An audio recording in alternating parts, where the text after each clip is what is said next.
Welcome back to another GIM series video. We are currently logged in on 416 Hero. And for those of you that don't know, this is the second account that I've made part of a GIM group that I play by myself. This is a 82 attack, 50 defense, 63 prayer account. Now in the previous 2 to 3 videos of the series, we've mostly been playing on this account. This is the original account in the GIM, the first account. It is a maxed account with no, weird restrictions or anything like that. It has mostly all the gear. Obviously, we're missing some things. As you can see, Inquisitors, we're missing the helmet and the skirt. Now, originally, after doing 2 to 3 videos on this account, I was going to return to progressing on 416 Hero. However, Boss of the Week in my clan came up, and it was Fasani's Nightmare. And naturally, as an endgame Ironman, I just couldn't pass that up, and I was fully planning on doing Fasani's Nightmare before going back on 416 Hero. However, as of this recording right now in real time, May 30th, 2025, Jagex released a pretty extensive blog post called the Summer Sweep Up. Now, within this blog post, one of the important things is Fasani's Nightmare. They say that they are looking to remove one of the Fasani's Nightmare phases entirely, so they're going to shorten up the fight. And they specifically say that they're not looking to change the drop table or anything like that. So essentially, this is just shortening the fight and, speeding up the overall grind. I typically don't like to wait for content to change or improve to do them. However, this is such a drastic change, and this isn't even something that's going to be pulled. This is something they're going to obviously listen to the player base for feedback, but ultimately they're probably going to implement it unless something drastic happens. Now, I know this video is probably going to come up in the future, so maybe all this information I'm saying right now is irrelevant, but nevertheless, this changes my plans, and that's the point I'm making. I was going to do Fasani's Nightmare and do a whole Fasani's Nightmare video again. However, we're back on 416 Hero. On 416 Hero, we actually already have the Dazana's Quiver. We don't have the Vorpcalf backpack. In fact, if you look in the quest list, we don't even have Dragon Slayer 2 done. So, today's video, we're going to be focusing on working towards Dragon Slayer 2 and try to get ourselves ahead. Yeah, there's a clanmate. I know we've just been standing here yapping, but a quick rundown of what we have to do in order to accomplish Dragon Slayer 2, because we can't just outright do the quest right now. So first, we got to do a couple of prereq quests. You can see here, Legends Quest, Dream Mentor, A Tale of Two Cats, and then actually, it looks like we have all the skill requirements, and apparently you need 100 combat. I didn't know 100 combat was a requirement, but good thing we have that. Now, there are prerequisites to our prerequisite quests. We're also going to have to do Edgar's Ruse, Lunar Diplomacy, and this is not a quest, but we have to start the Barbarian training portion that gains us access to the Ancient Cavern. So let's stop standing and yapping and let's get to questing and yapping. The first order of business is Edgar's Ruse as one of the prereq to our prereqs. So we teleported back to Lumbridge. We're running towards the windmill because I need to collect 10 grain.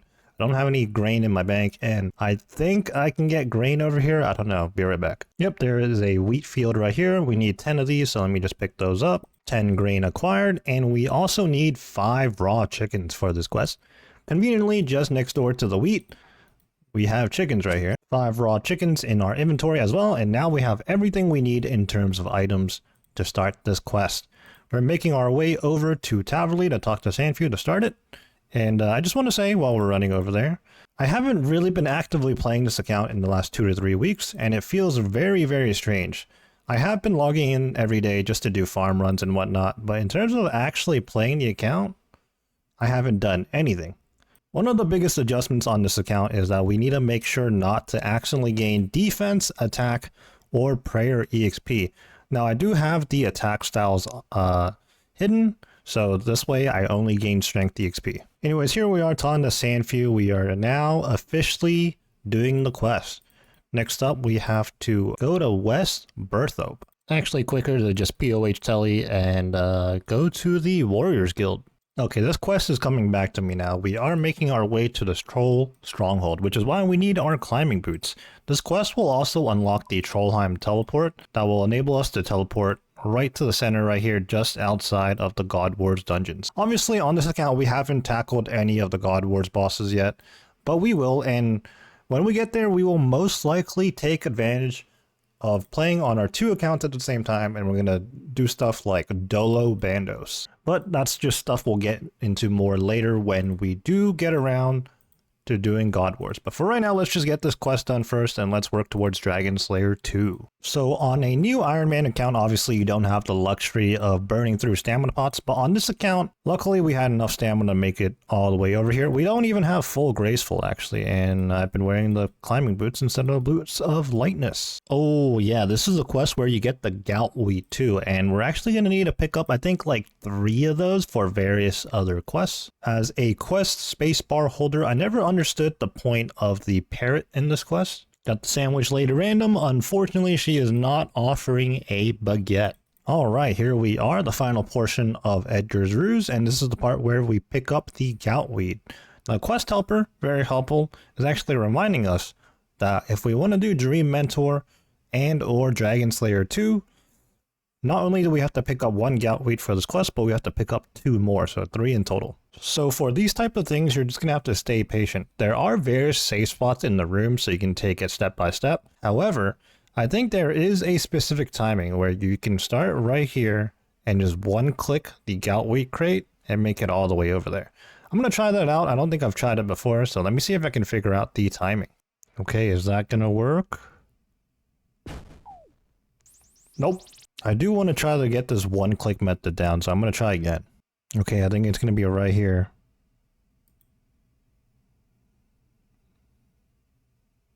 Oh, nope. Oh, this looks promising.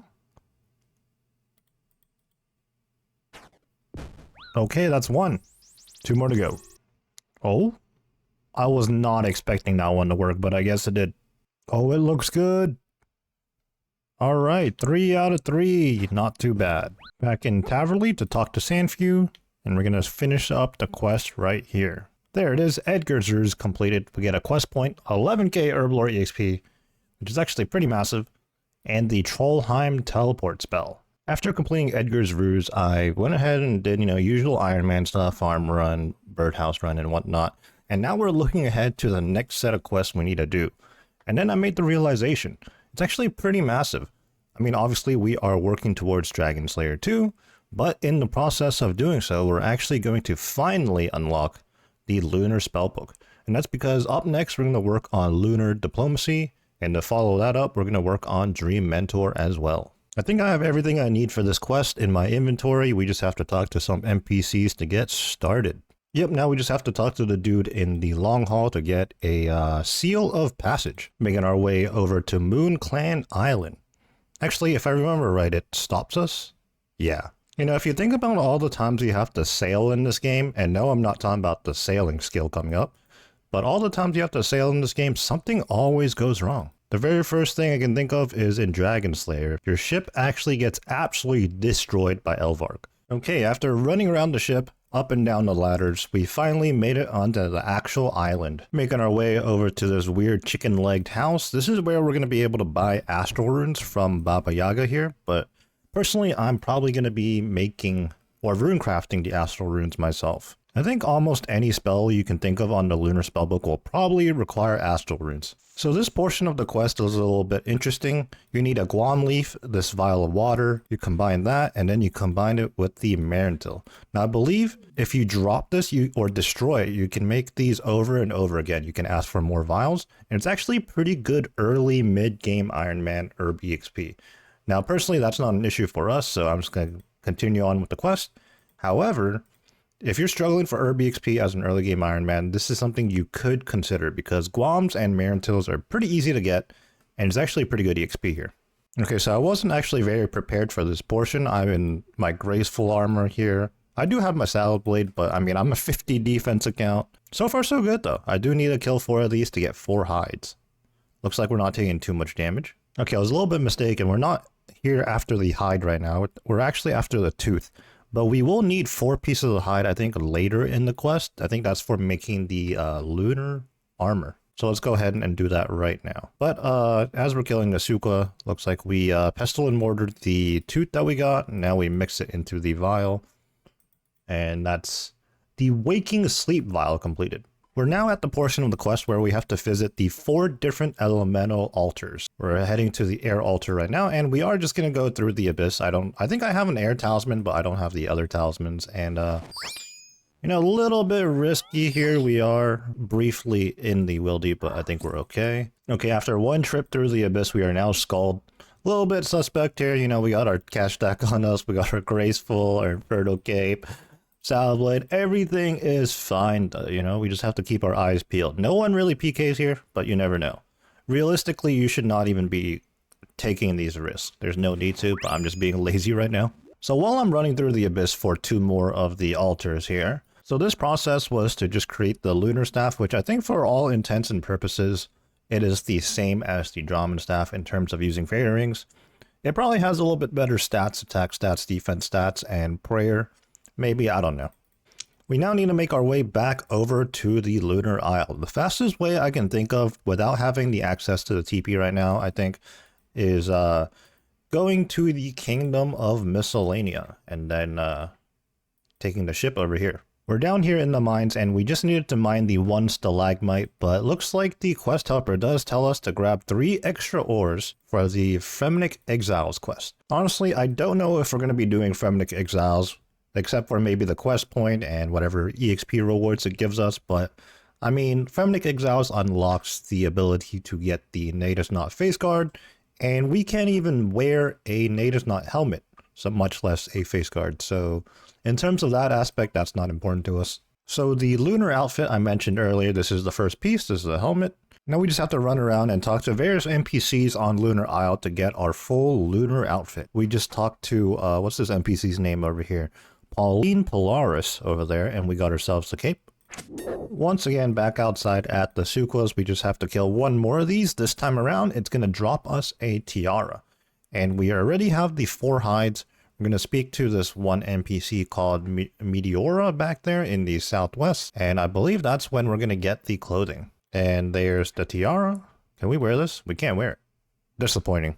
Okay, so we essentially traded in the tiara for this amulet that we can barely even see on our actual character. They got this spot, and this gives us the ring. Finally, we just have to talk to this one NPC to get us the other pieces of clothing remaining. The top, legs, I think gloves, boots maybe? I think there's boots. Okay, the NPC just tans our Sukla hide. Now we have to make them ourselves. So the torso, the trousers, the gloves, and the... Oh, we're out of thread. What the... Okay, and as I was saying, the boots.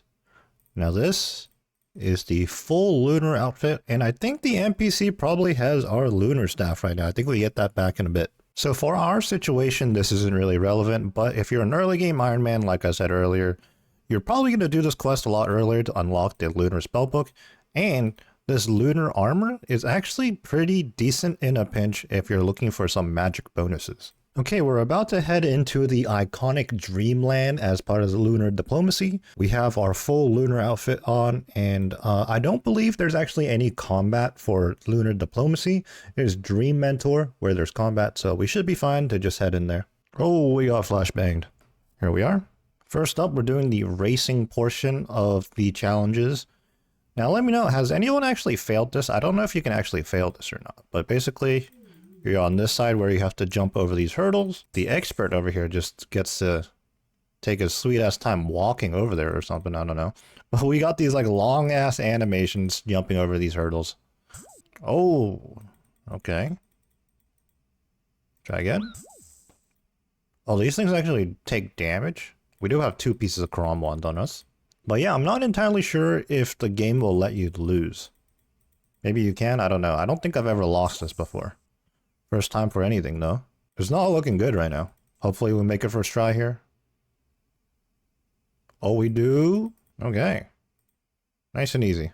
Next challenge is this weird number challenge. I don't really remember this one, to be honest. But this is what Quest Helper's for. It's probably just like doing math or something. Oh, it's patterns. Okay. So for the entirety of this account, we've always used Quest Helper anytime we needed to do quests. But I mean, honestly, it's been quite a while since we last did any quests on this account. The last couple of things we did were the Inferno, the Quiver, and stuff like that. So it's been a while. Let me know what you guys think about the quest helper. Honestly, you know, if you're making an account and you've already done the quest several times over, it's probably nice to just get the quest done as soon as possible. But I guess if you're a first-time player, maybe the quest helper can kind of break the immersion and maybe affect your enjoyment of the game a little bit. I don't know. Okay, so we're at another challenge, and this is kind of like the mime challenge where you just have to copy the emotes, I think. That was a quick challenge. On to the next. Flipping dice until we get a correct number. Nothing too interesting on this one, honestly. Oh no, I hated this part because the jumping from puff to puff is just so slow. The animation takes so long, so okay, at least we now know the first 2 rows, but look, there's 1, 2, 3, 4, 5, 6, 7 rows. So this is going to take quite some time, unless we get lucky. Okay, as I take 10 years to hop through and finish this little memory game here, which actually isn't a memory game because the quest helper is just drawing out the lines for us, I do recall that there actually is a little bit of a boss fight towards the end of this quest, actually. I know initially I said there wasn't any fight, any combat until Dream Mentor, but I guess I was wrong. So recently we did Yama, and if you didn't know, within the Yama fight, there is a section where you're just hopping over rocks, and it's actually very satisfying compared to this right here, because in Yama, there is no delay from when you hop from one rock to the other. But here, there's like a, 2-3 second, what feels like an eternity. I bet if Lunar Diplomacy was a quest that came out today, they would not make these long drawn out animations. It'd be similar to the Yama rocks where you're just hopping from one to the next, like every tick. Okay, we once again picked wrong on the last row, so here we go again. As a quick side note, we're currently fishing anglerfish on wait for it. Can never have enough of those. Unfortunately, making the last row of these puffs here took us the 4th and final attempt because I was just trial and erroring each one from the west to east. And turns out it wasn't any of the first 3, so it's the last one here. And here we go. What have I learned? Absolutely nothing. We're racing this guy to chop 20 logs, I guess. That's our log pile over there. I don't actually have a lot of room. I didn't hit the bank before I came in here. That would have been better. Chopping these trees makes a pretty interesting sound. Got done with the wood cutting section. Now for the final challenge, and this is the part where we fight this guy. Or actually, we're fighting me. Can I use my Blade of Saildor? We cannot. Just gonna have to staff bash with our lunar staff here. Nothing too crazy here. It apparently does teleport us, teleports himself. We should use our prayer here just to speed this up a little bit. Okay, that actually went by so quickly. We read my life here. We're out of the Dream Island instance or whatever you want to call it. Making my way over here to talk to the one, how do you pronounce this? One Iromancer? Doesn't really roll off the tongue well. But anyways, we're talking to her right here to complete Lunar Diplomacy. We got 2 quest points, a little bit of magic XP, a little bit of runecraft XP, 50 astral runes, massive stocks, and honestly, biggest thing, ability to use Lunar Spellbook. We can swap, obviously at our POH, but also at the astral altar right here. Now, this was actually a pretty big milestone in the account. I mean, we're unlocking a whole new spellbook. Originally, when I hopped back on the account, I was like, oh yeah, Dragon Slayer 2, but I didn't really think much of the Lunar Diplomacy questline. But here we are, Lunar Spellbook. We're going to be able to Venge. We're going to be able to Spellbook swap, which is going to be huge for stuff like Tob, the Theater of Blood. Although, I think some of these spells are locked behind the next quest that we have to do anyways, Dream Mentor. Real quick, in between questing, we're going to do a birdhouse run real quick. I also did a farming contract, but this birdhouse run pretty big. We're going to get a level right here. We're going to hit 80 Hunter. Now, what does that unlock us? Herbivore, so that's pretty good. So for Dream Mentor, we have mostly everything we need sitting already in our bank.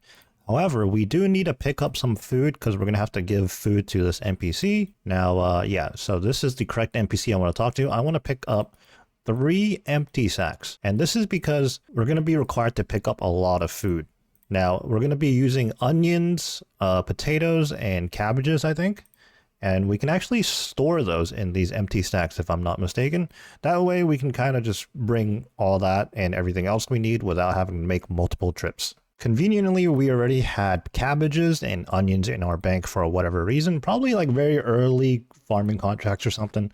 But we're here in this potato field. We're going to pick up 10 of these, and that's 10 potatoes all in this sack now. We're just going to hit the bank and we are ready to start this quest. Also, with the completion of Lunar Diplomacy, I do believe we can now use the POH teleport to Lunar Isle. Yep. We are here in the mines on Lunar Isle, and we got to help this fallen man right here. You know, a little spoiler alert, but unfortunately this guy ends up being absolutely useless. He's supposed to be helping us in a fight down the line, but he's really not going to do anything.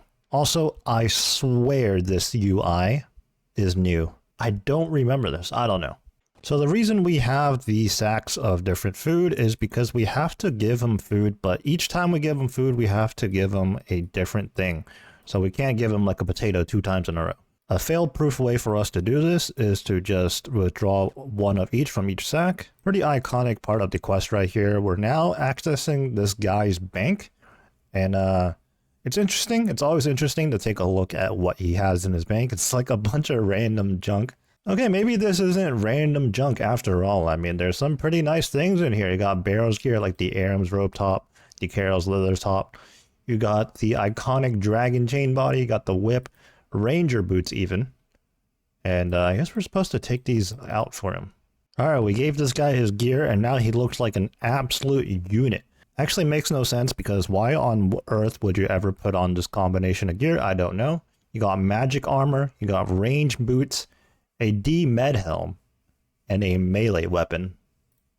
He doesn't even have barrels gloves. So the goutweed we picked up earlier from Edgar's Ruse, we picked up 3 of those actually, used 1 for that quest, and now we're going to use a second one for Dream Mentor here. We made this dream potion, and we're going to go ahead and gear up and prepare for a fight. So if I recall correctly, there are actually several fights we're about to be doing, but all of them are going to be weak to magic. So we geared up in our Blue Moon set, and we got ourselves the Tumikin's Shadow. Well, I guess without wasting any more time, let's just hop in there. Let's bring this guy along with us. He's totally going to be of help. And an interesting thing about this instance is that you can't actually TP out. The only way out is through that book right there, and you right-click leave. Or I don't know if it's that book, but you have to click on something in here to TP out. Regular TP spells and even the escape crystal for hardcore Ironman don't work. Now I know this because I actually have a friend who played in hardcore and he died in here, unfortunately. To be fair, he was like relatively new to the game and he decided to play hardcore anyways. But yeah.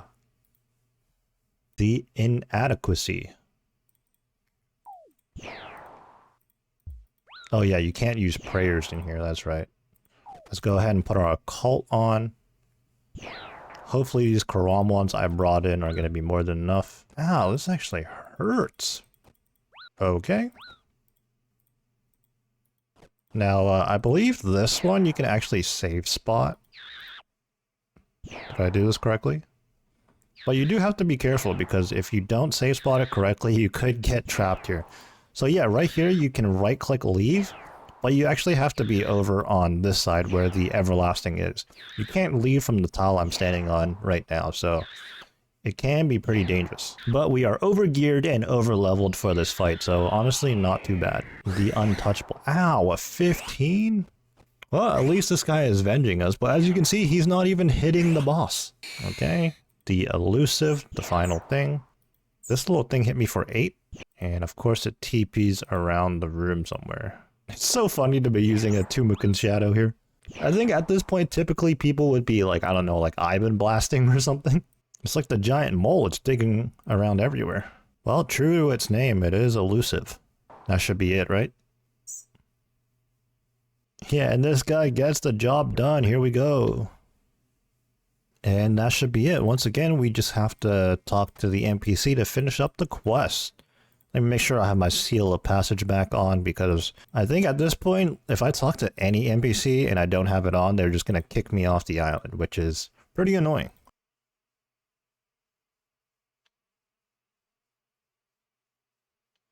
And there it is, Dream Mentor completed. So 2 quest points again, we have access to more spells. One of the big ones for Ironman, I believe, is Super Glass Make. We get 15,000 hit points EXP, 10,000 magic EXP, and a dreamy lamp, which I imagine is an EXP lamp. What are our options here? We do have to be careful. We don't want attack EXP. We don't want defense EXP. Honestly, it doesn't really matter too much what we're going to pick. Let's just pick strength, as weird as that sounds. Anything but attack and defense. So, having done Edgar's Ruse, into Lunar Diplomacy, and now Dream Mentor, we have the Lunar Spellbook unlocked. We even got some of the more important Lunar Spellbook. Actually, we're not on it right now. We're on the standard Spellbook. But we got some of the more important Lunar Spellbook spells unlocked as well. And we are a little bit closer to doing Dragon Slayer 2. There's still a couple more quests, and I think there's like a portion of Barbarian training we have to do. But we're getting closer and closer to doing Dragon Slayer 2. And then Vorkath to get our Vorkath head for the backpack. Previously, we were working towards doing Dragon Slayer 2. Now, there were a bunch of prerequisite quests we had to do. We knocked out a couple of them, and one of the big things we did was unlock the Lunar Spellbook by doing Lunar Diplomacy and Dream Mentor. Now, continuing our journey towards doing Dragon Slayer 2, we now need to do a Tale of Two Cats as well as Legends quest. We're going to get started on a Tale of Two Cats first.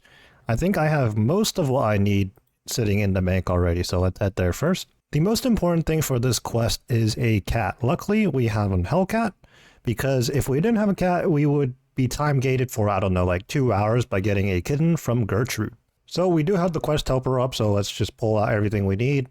Cat Speak Amulet, Death Runes, Break Seed, Potato Seeds for some reason, Logs, Tinderbox, a chocolate cake, bucket of milk.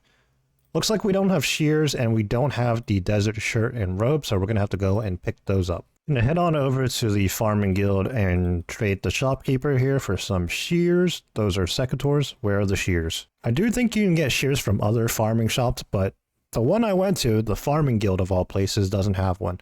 I guess it makes sense because the farming guild doesn't have any animals, now that I think about it. But anyways, we went to this little farm here northwest of Lumbridge. I picked up these shears off the stable. And I'm pretty sure the last thing we need we can buy from Shantae here. Desert shirt, desert robe. And I think now we have everything we need. We're now ready to start the quest, and I think I remember vaguely that this quest is about Bob the cat, and we have to go find Bob real quick. Yep, we're going to go find Bob now, and he's located in 2 possible locations. One being the Catherby Archery Shop, and here in West Varrock by the Anvil. Now, the easiest way to do this is to go to one of these locations, and then if he's not here, just start world hopping until you do find him. Okay, that only took 2 world hops, luckily. I know sometimes it could take quite a bit of time. Just finished speaking to Gertrude here, and we're now making our way to Reldo in the Varrock Castle's library. Pretty much this part of the quest, we're just running around talking to different people trying to learn about Bob's past. Now we gotta make our way to Sophanum to speak to the Sphinx. Did I even pronounce that correctly? I don't know, but actually it is 2 carpet rides to get there. First we gotta get to Paula. Dude, the places in here are hard to pronounce. I don't know. Okay, made our way to Sophanum, and we have to talk to the Sphinx, which I don't recall looking like this.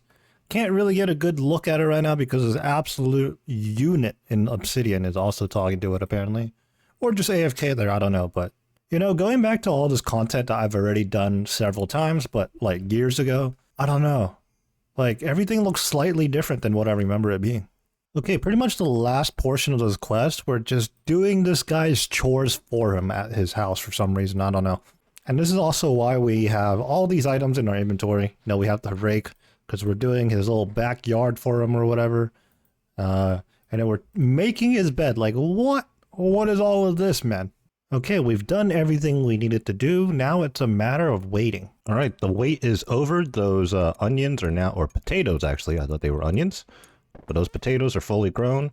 And actually, this wasn't just 15, 30 minutes or whatever. This is a completely different day now. But we are here to finish the quest. We're now posing as a doctor. Highly illegal, by the way. But we're going to, quote-unquote, cure this guy. First, we have to go to West Varrock, though. Speaking to the apothecary, what is he going to give us, actually? He's going to give us, like, a potion or something, right? Oh, no. We get a doctor's hat. Back we go. Now we're a real doctor. Good day, Unfirst. I am Dr. 416 Hero. Yep, sounds legit to me, man. Gotta speak to Bob one more time. Found him at Varrock West, at the Anvil again. We get a cool little cutscene. And finally, we complete the quest. After this guy is done yapping, of course. There we go. 2 quest points, a mystery present. I really don't remember this. What do we get out of this? Ooh, 2 EXP lamps. What are we going to use it on? I think Slayer. I think that's what we've been doing. We've been putting EXP lamps into Slayer. Oh, we got this guy talking to us now. This is for, Varlamore, maybe? No. What is this for? Genuinely don't remember what this is for. It's like something to do with the Staff of Armadillo Lucian. Oh, Secrets of the North, maybe? Yeah, I could be wrong, but I want to say this is for Secrets of the North because it mentions the, Majorat stuff, so... Now, up next, the next quest we have to do is Legends Quest. Now, I believe we partially started this quest already because we needed partial completion of this quest in order to finish Recipe for Disaster. Legends Quest is actually a decently long quest, and we need a lot of items. We have most of what we need, and the few things we were missing, such as the gems, like the Jade and the Red Topaz, we have traded on over from... Wait for it. This is probably a pretty common complaint for when you do Legends Quest, having to go through this part of the Karazi jungle. And all I can say is the easiest way is to like look carefully and find a line where you can just go straight. Also, I believe there's a shortcut if you have the agility level. Oh wow, there's a hidden entrance behind a bookcase. That is a cliche for sure. Oh yeah, you have to right-click search like almost everything in this quest, that's right. I don't know if we're ever really going to complete achievement diaries on this account, but nevertheless, the quest helper does inform us that killing a Deathwing down here is a Karamja achievement diary task, so let's just go ahead and staff bash this thing. We actually almost lost to the Deathwing. All the runes and gems we brought in, we're going to be now using them on various locations on these carved rocks. Okay, now we have to TP out of here. I do believe we have to make several trips. Alright, we gotta make a gold bowl, not a golden helmet. That was another quest. Also, I did gear up into some combat gear because I think we are gonna have to fight some mobs soon. I'm trying to speak to the NPC here, but this guy, this tormented warrior, decides he wants to smoke, so we have to deal with him real quick. Oh, here we go. We gotta fight this black demon. Where did our prayer go? What the heck? Looks like it doesn't hit through prayer or anything like that, so nice and easy. Just protect melee. And there we go.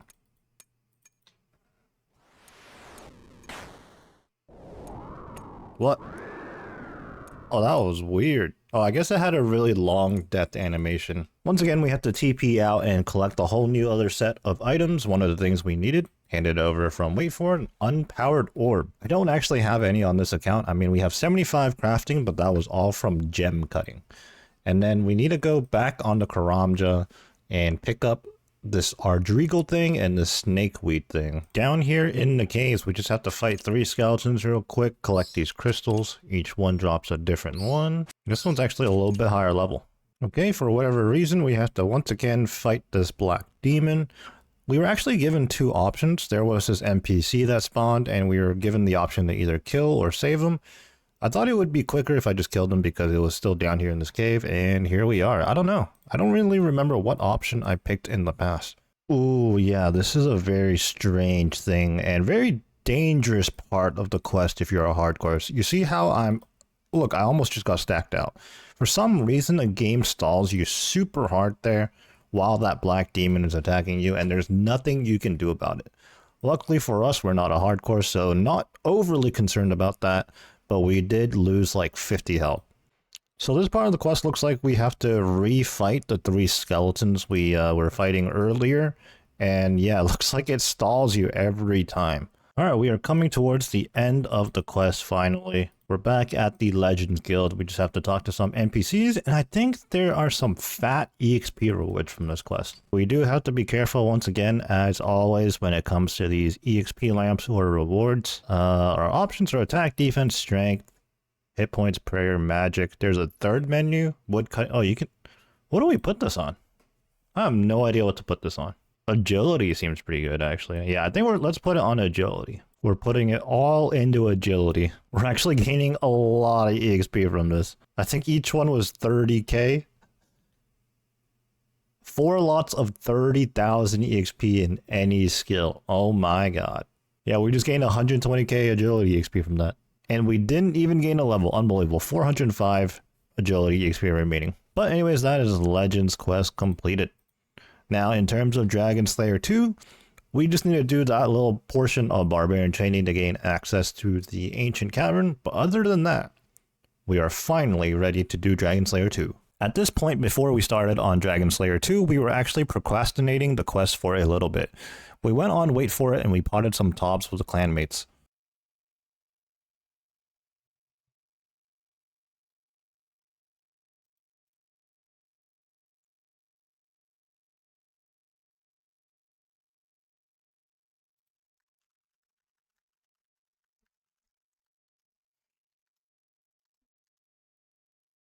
Oh my god.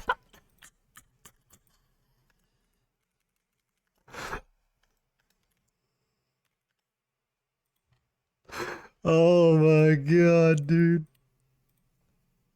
For context, okay, we just pulled a scythe. He just logged out. Yeah, the guy that logged out last...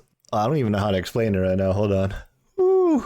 Okay, so for some context here, back when we pulled the second scythe on the GIM and gave 416 Hero its own individual scythe, that teammate of mine was in that raid as well, and he still hasn't pulled a scythe. Granted, he doesn't have like an insane amount of KC, but it's the fact that I pulled my second one, right? And he still doesn't have the one.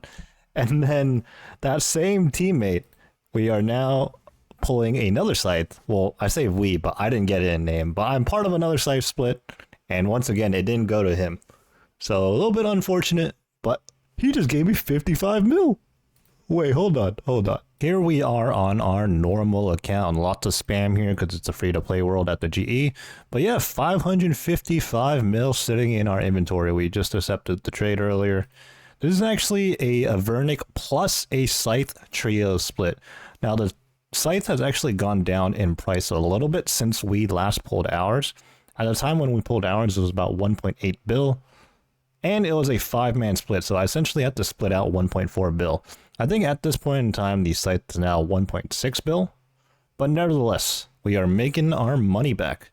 And if we just pull up the bank real quick on my normal account, last time when I pulled that second site, I had to sell my Twisted Bow. I think we'll be able to buy it back soon. So essentially, we got rewarded for procrastinating. But anyways, we then went back to progressing on 416 Hero. We're up at the Autos Grotto, and we just got to do a little bit more of Barbarian training. I think the only thing we've really unlocked is the fishing, the Barbarian fishing. But now we have to unlock the Barbarian pyre making. Well, first we got to do Barbarian fire making, then we do pyre making. And all of that is just so we can unlock access to the whirlpool here into the ancient caverns. So with Barbarian fire making, you are able to use a bow to light a fire. Now you guys let me know, have you ever done this in the game besides for specifically doing the Barbarian training right here? And here we go, we're diving into the whirlpool. Pretty long black screen there, but we are in. And we're juiced up in our mage gear. And we brought a super anti-fire potion with us because we need to kill one of these mithril dragons. I've never really been down here other than for questing, to be honest. But yeah, we are down here to kill a mithril dragon and get some chewed bones. Okay, we didn't get any on the first one. That's okay, we'll just continue. I did bring 2 prayer pots with me and some food. We did get a hard task for the Kandarin diary done, though, so that's cool. You know, now that I think about it, all I needed to do was gain access to this area, and just by starting pyre making training, I mean, we're in the cavern right now, so technically I don't have to get the chewed bones. With that being said, let me kill this 3rd dragon here, 3rd or 4th, and if we get it, we get it. If we don't, let's just dip out and gear up to start Dragon Slayer 2. Oh no, I just realized I didn't bring a TP. Oh. That is awkward, and there was a guy there that saw me too. We are officially starting Dragon Slayer 2. We are meeting this Dallas Jones guy back in Elvarg's lair. Surprise, surprise, there's a hidden room in the back of Elvarg's lair. The house that we've been TPing to every time to do birdhouse runs, turns out this house has a lot more to it. And okay, I didn't realize that all these map pieces take up your entire inventory. Can I turn some of these in? The quest helper is telling me to grab all of them, but obviously I don't have inventory. Okay. He says there are 2 more pieces left. Well, in order to make room for all these map pieces, I actually had to drop my Quran ones, which hopefully they haven't despawned yet. They're still there. Yes, we have to complete a puzzle, but instead of actually doing it with our brain, we just click the highlighted tiles and then we're good to go. On the west of the island, we build a new rowboat and we're going to head to Lithgren. This is where the rune dragons, the Addy dragons are going to be. We once again had to find Bob the cat and speak to him, and I've been noticing a trend here. I've had to hop 2 worlds every time, and on the second world that I hop to, I find Bob. So I don't know if that's like on purpose or if, you know, just coincidence. I don't know. We're back in Sophanum to speak to the Sphinx again. You can see how all the previous prerequests we did are related. For example, most recently we did a Tale of 2 Cats. So this next portion of the quest, we're about to do a fight in the Dream Instance on Lunar Isle again. And the Galweed we picked up earlier from previous quests is what's used for the potion. The quest helper does say preferably a crush weapon, but I currently don't have one. I do have these scythes, but it's uncharged. I don't think that's going to be good. So hopefully the... Oh wait, we have a zombie axe. But surely a Blade of Saildor is going to be better, huh? Right? Oh, wait. I'm actually so dumb. I also have the dual, Maka thingies, you know, from Moons. Should I back out? Can I back out? Maybe we should back out. Yeah, I even have full Blood Moon. Like, what am I thinking? Alright, we're back. Protect from missiles, it says. Ow, a 15? Oh, you know what? We didn't bring any, like, combat potions or anything. We're so prepared. I don't remember this fight at all, honestly. But also, how could I forget about these dualies? I literally spent countless hours trading. Oh my... Okay, yeah, I was supposed to hide there. Let's pay a little bit more attention now. Oh, that big hit might have cost us. Okay, run, run, run, run. Hitting an 18 through prayer is crazy. It's a random-ass quest boss. Oh, I'm dead. I'm dead. No, don't do it. Oh, that was close. This is harder than the Vorkath fight. There we go.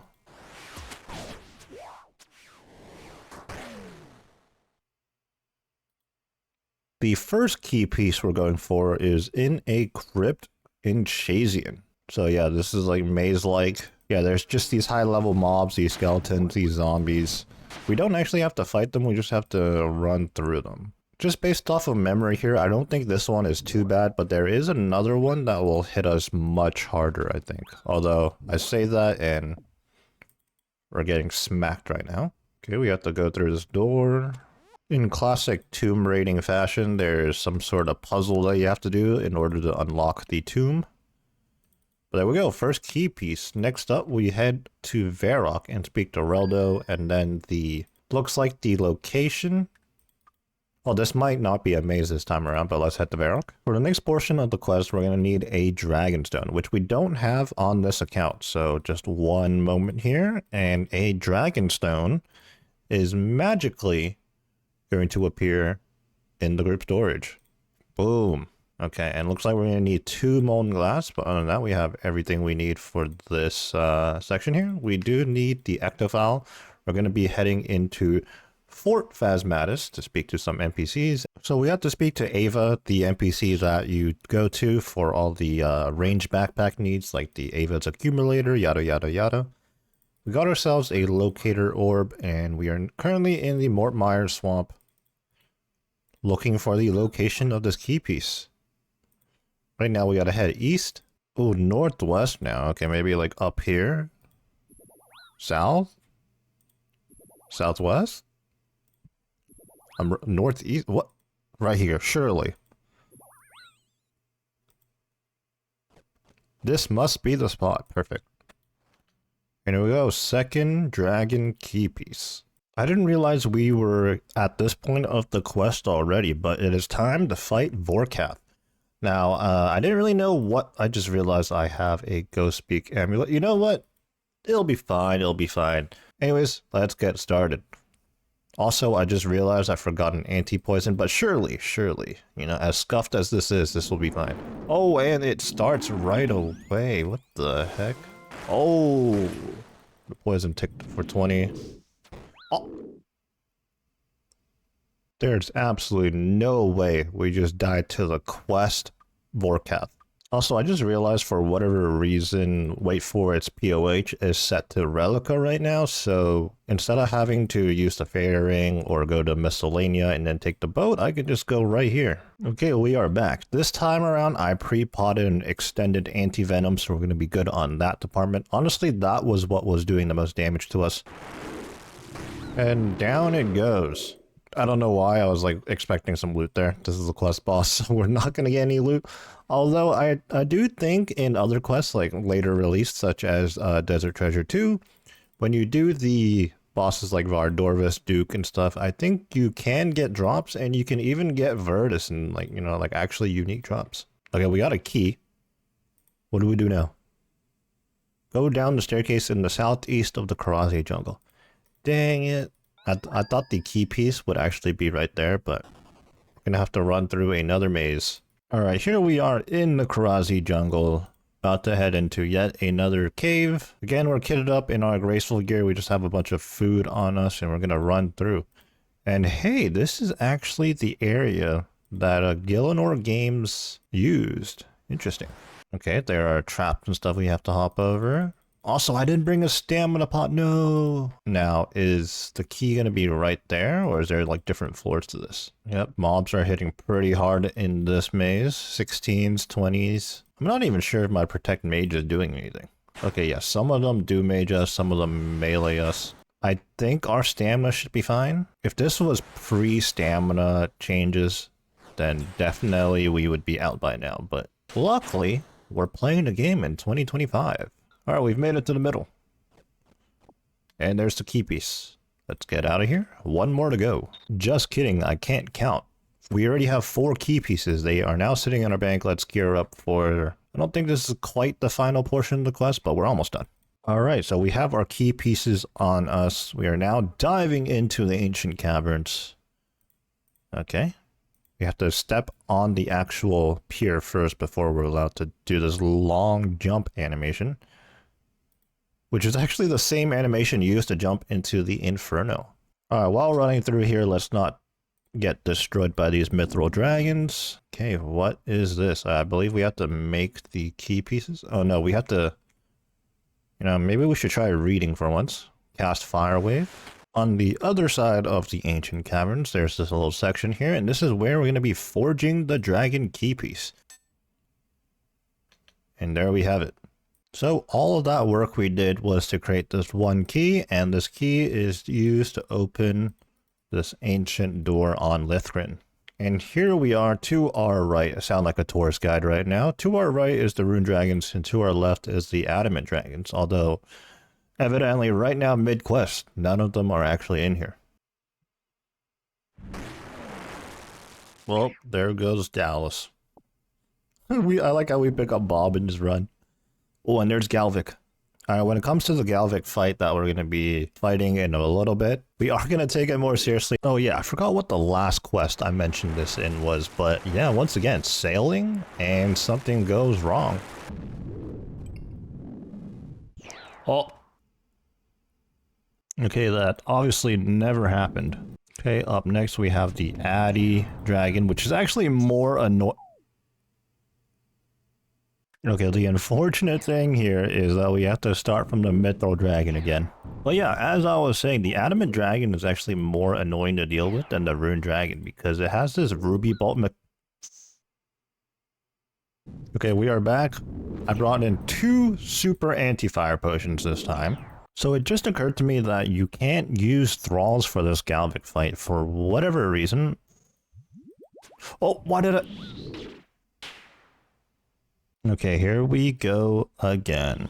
I'm not going to rotate the camera, at least for this portion of the fight. Okay, now this is like P2, phase 2 of the fight. Here comes the wave portion.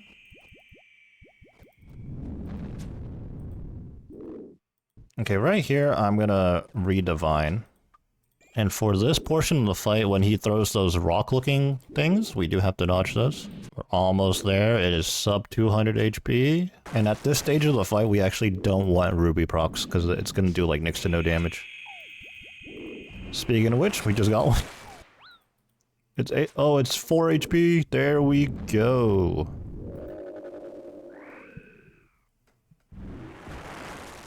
Down goes Galvic.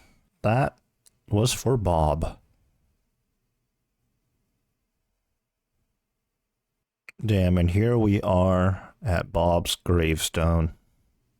Tragic. Now we finish the quest as we started. We come on over just outside the Myth Guild and speak to Alec Kincaid. And there it is, Dragon Slayer 2 completed.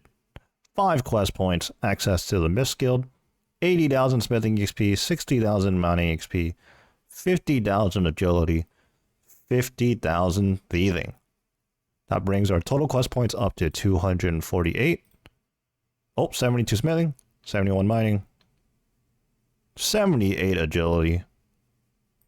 And in we go. Turns out we don't get a myth cape for free. We have to buy one upstairs. What the heck? Let's go ahead and get one right now. Where's our stack of GP? Here we are. Do we talk to Jack? Yes, we do. How much does this cost? 10,000 GP? Unbelievable. We should have got one for free. In my opinion, the best thing about the Myth Guild is this area right here where we're standing. There's a bank chest right here, and there's a range right here. So you can do all your cooking here without having to move. Personally, when I was training up skills on my other account, wait for it, I like to do any bank standing skilling at this location as well. Anyways, upon completion of Dragon Slayer 2, we now need to look ahead to Vorkath itself and getting the Vorkath hat for our Dishonest Quiver. However, something we're lacking right now, and honestly we should have picked up way earlier so that we could use it for the Vorkath quest boss, as well as just other undead mobs, is the Salve Amulet. However, we haven't done Haunted Mine yet, and the Salve Amulet is locked behind that quest. So I think next up, that's what we're going to focus on. The good news is that the quest is a fairly quick one. We just ferry ring to BIP on that little island there, hopped over, run south, and then talking to this zealot right here, this NPC, is going to start us the quest. Most of the quest is some general setup running around, a little bit of puzzle solving, a little bit of a maze with the mine carts and whatnot.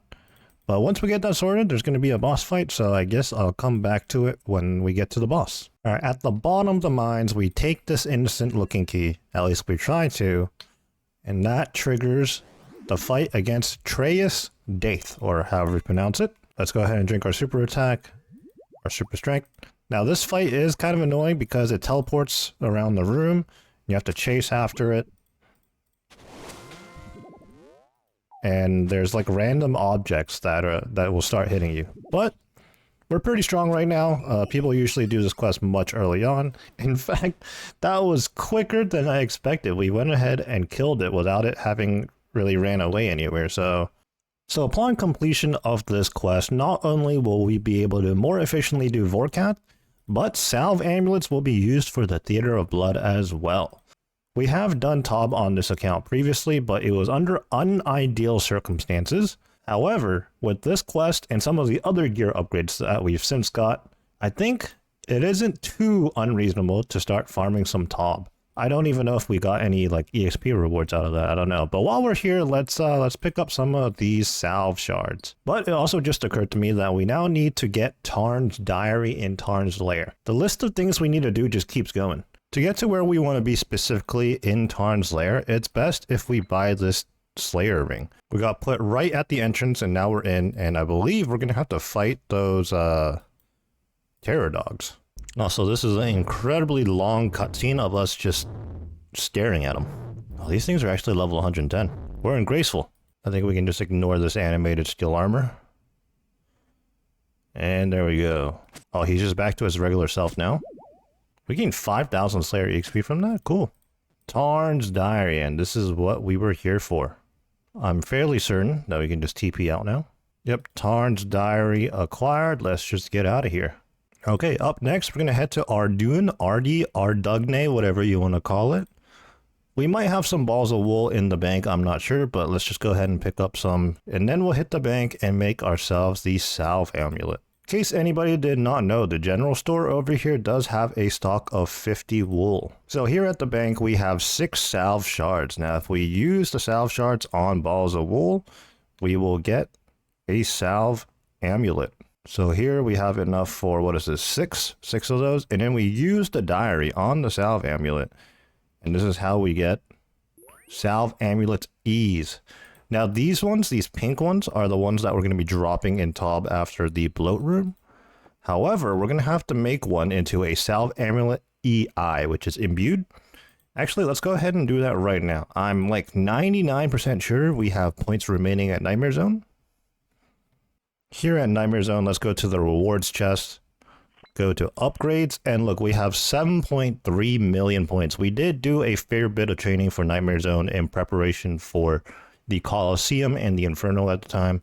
Now, we're not enchanting or imbuing 6 of these. We're just going to imbue the 1. There we go. There we have it. After all of that, we are now finally ready to farm some Vorkath. Now, the Vorkath head is guaranteed at 50 KC. However, with some good luck, we could get it beforehand. Anyways, let's get started here. Let's see how this first KC goes. And down it goes. Our first Vorkath KC on the account, just a touch under 3 minutes. Let's see if we can get a hammer to land this time around. We do not. We didn't quite have enough food to do a second KC of the trip, so I went ahead and banked. And also, along with that, I went ahead and swapped into our Blood Moon set and gave ourselves a Fang. We have a couple of dupes sitting on wait for it. I think melee will potentially be the better option for us. Well, I was going to say, even if the time was slower, it seems like we eat a lot less food being in melee gear, so this was going to be the preferred choice of slaying Vorkath anyways. Oh, we're actually smited, but third KC. Oh, some Dragon Bolts unfinished.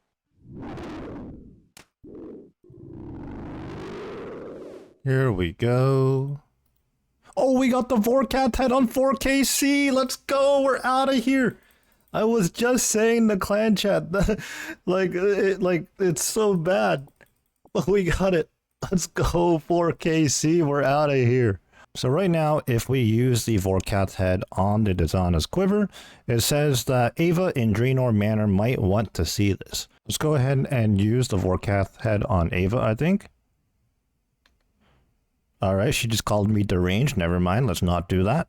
Yes, we would like an assembler. Thank you. And then surely we can just use the assembler. No, alright, this is confusing. Dazana's quiver. It seems to lack the power you have in your other device there. That's right. I was wondering if you could help me with that. I'll give it a good go. Ava takes the quiver and fiddles around with it for a bit.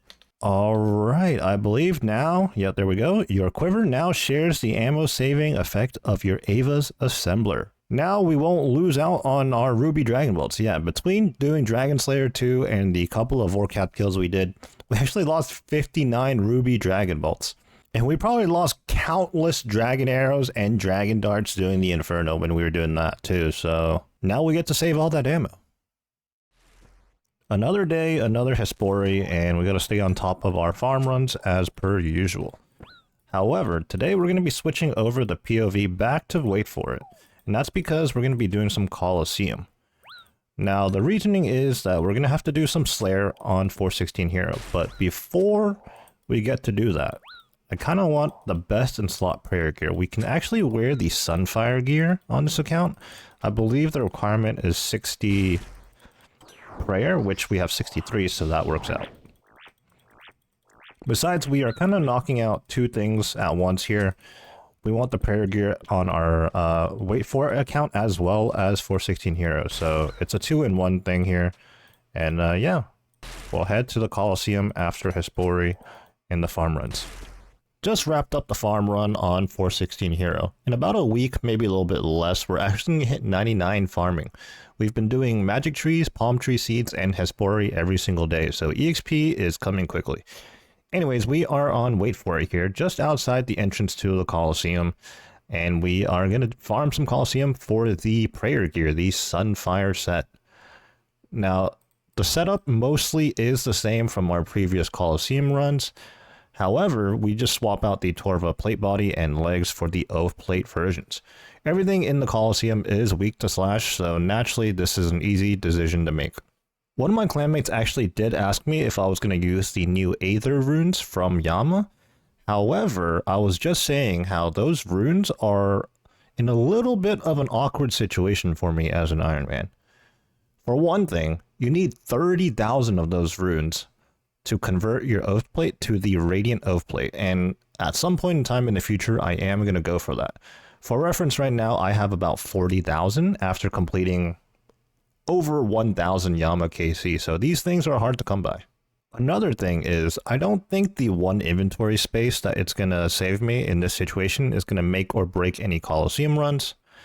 Maybe if I was speedrunning and maybe if I had more optimized gear setups and I was more comfortable with the Colosseum, I would go for that. But for right now, this is a setup that I know works, and it's a setup that I know I can comfortably do the Colosseum with.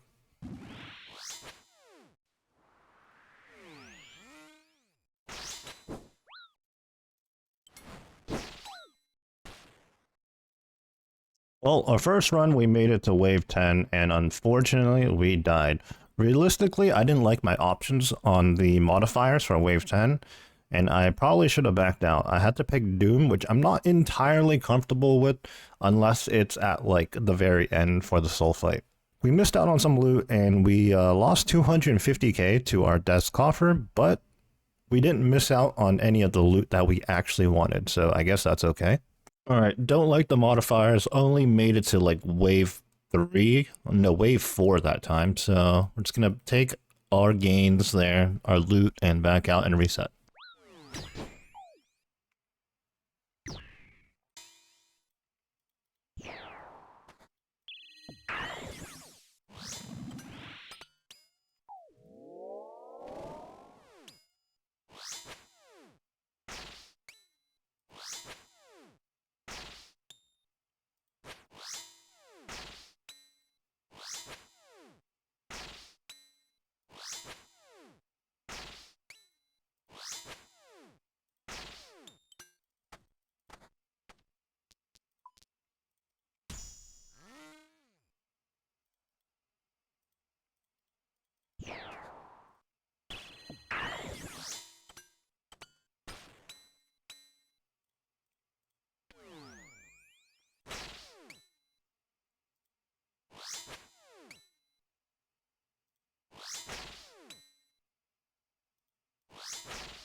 Okay, first soul KC in quite some time.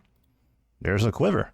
No echo crystals, no what is it called? Sunfire items though, unfortunate.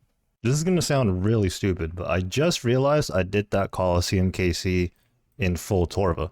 This is because when I died, I like banked everything and re-geared, and this tab I have, this inventory setup tab I have, is currently still full Torva. I didn't upgrade it yet.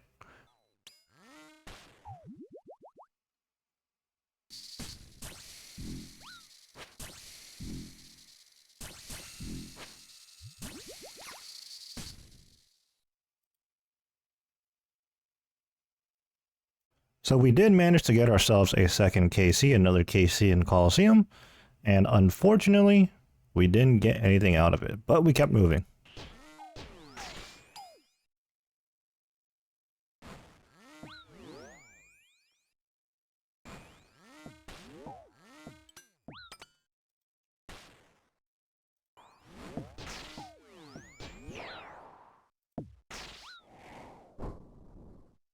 When I said we kept moving, well, we certainly did by dying a lot.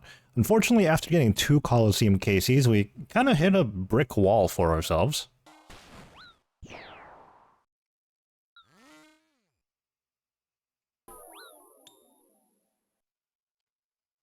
But many attempts later, we did find ourselves back in a 1v1 against Soul Heritage.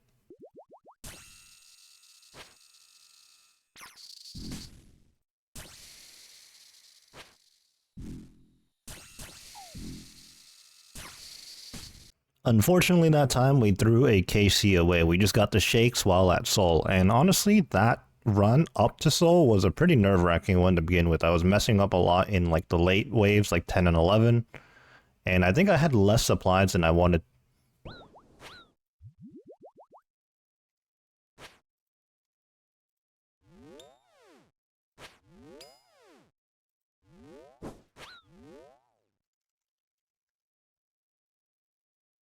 And no, unfortunately, that was not a replay or a editing error. I did indeed once again make it back to Soul just to die again.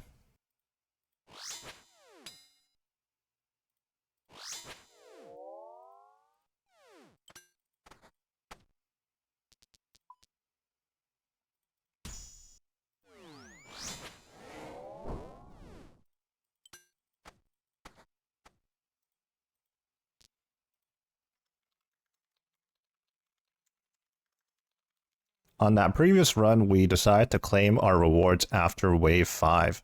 That's because back on Wave 4, we actually pulled an Echo Crystal. I didn't realize till after Wave 4 and 5, but luckily I caught it and decided, you know what, let's not risk it. Let's just take the Echo Crystal and get out of there. These bad boys are worth 5.7 mil. And apparently, the drop rate, the chance to see an Echo Crystal on Wave 4 is a 1 in 310 chance. Honestly, that doesn't sound too crazy. And as you know, we're here at the Colosseum because we are after the Sunfire fanatic armor. And actually, the Sunfire armor is more common than the Echo Crystal. That was really surprising to me. It's a 1 in 206.67 chance to see it on Wave 4. So I have 2 takeaways from this. Good news, bad news type of thing. Bad news is if we pull up our collection log right now for the Fortis Colosseum, you'll see that I have 16 completions. And in terms of other uniques, aside from the quiver, of course, I only have 1 Sunfire fanatic helm, 3 Echo Crystals, which is actually only 2 pulls, because I believe back closer to original release, Echo Crystals used to come in pairs of 2. So we have 3 Echo Crystals, 2 pulls in terms of uniques. We have the Ralos, which is actually incredibly lucky, I think. We pulled it on like 14 KC maybe, so I guess that's where all the RNG went.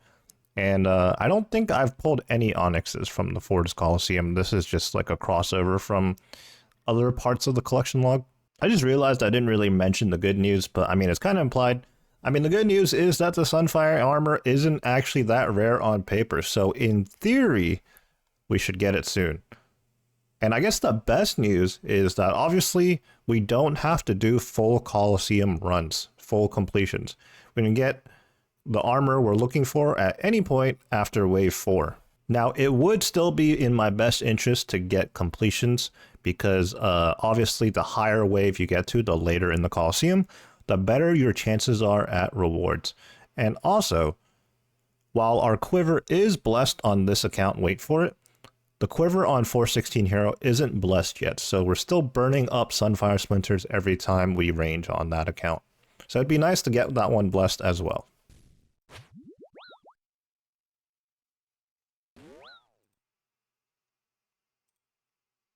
We've been continuing to chip away at the Fortis Colosseum, and the last couple of times I made it to Soul Heritage, for whatever reason I decided to try and do this one combat task. However, in doing so, I have thrown away a couple of Soul Heritage kills, and unfortunately, we have nothing to show for. The combat task in question is showboating. If you look here, it says defeat Soul Heritage after Fortis saluting to the north, east, south, and west of the arena, while he's below 10% hit points. Now that I'm reading this, I actually realized I've been doing this incorrectly, which Honestly, doesn't matter too much anyways, because every time I've tried to do this combat task, I've failed. But I didn't quite catch the below 10% hit points part. But I can definitely see how that makes this combat task deceptively hard, as my GM friends have said. Nevertheless, we now know that combat task and how to precisely do it, but we're not going to do it, at least for not right now. In the future, I might actually go for Grandmaster if I feel up to the task, but for right now, I should just focus on getting Colosseum completions and getting our Sunfire prayer gear. Anyways, a little bit break in the action, because if you notice, I have slapped on different gear. In our previous runs, we've been running melee gear, obviously with the oath plate and scythe, as that's best in slot. But we also did that in combination with a max or close to max mage set, missing a couple of key items. Basically, we've been using the Tumikin's Shadow. However, we are making the switch to the Twisted Bow. This is a similar setup to what we used on 416 Hero, and I really didn't think about this, but turns out the Twisted Bow setup is actually better DPS than the Shadow method. Since I'm not doing melee only runs anyways, I like to bring a secondary style with me in these runs. I've been using the Shadow, and it obviously works, so I never second guessed it. But turns out the Twisted Bow range setup is actually better DPS than the Shadow. And you'll notice that in my inventory, I have more room for brews, restores, and just overall supplies now. And that's because I'm only bringing the Sang, and that allows me to wear the Book of the Dead into the Fortis Colosseum, and I'll just drop one to make room for the two-hand weapons. The only downside to this is that a one-way switch into the Sanguinesti staff is not going to one-shot the melee Berserker Fremnik. But I don't think that's too big of a deal. We did that on 416 Hero out of necessity, and it honestly wasn't too bad, so I will just make that trade-off now on this account as well.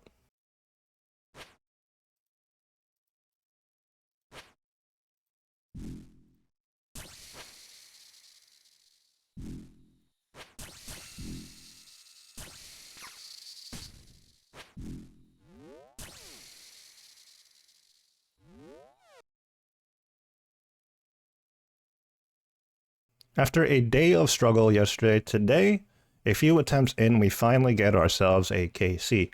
Albeit it was still a bit shaky. As you can see in my inventory, I'm completely out of food. But nevertheless, we got the KC.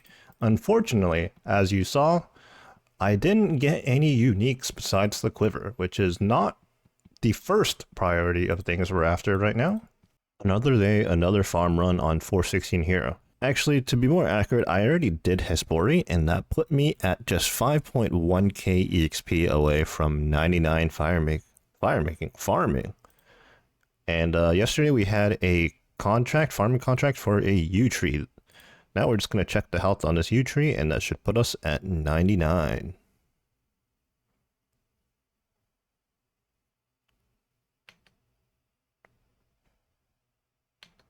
That is the second 99 on the account after fire making.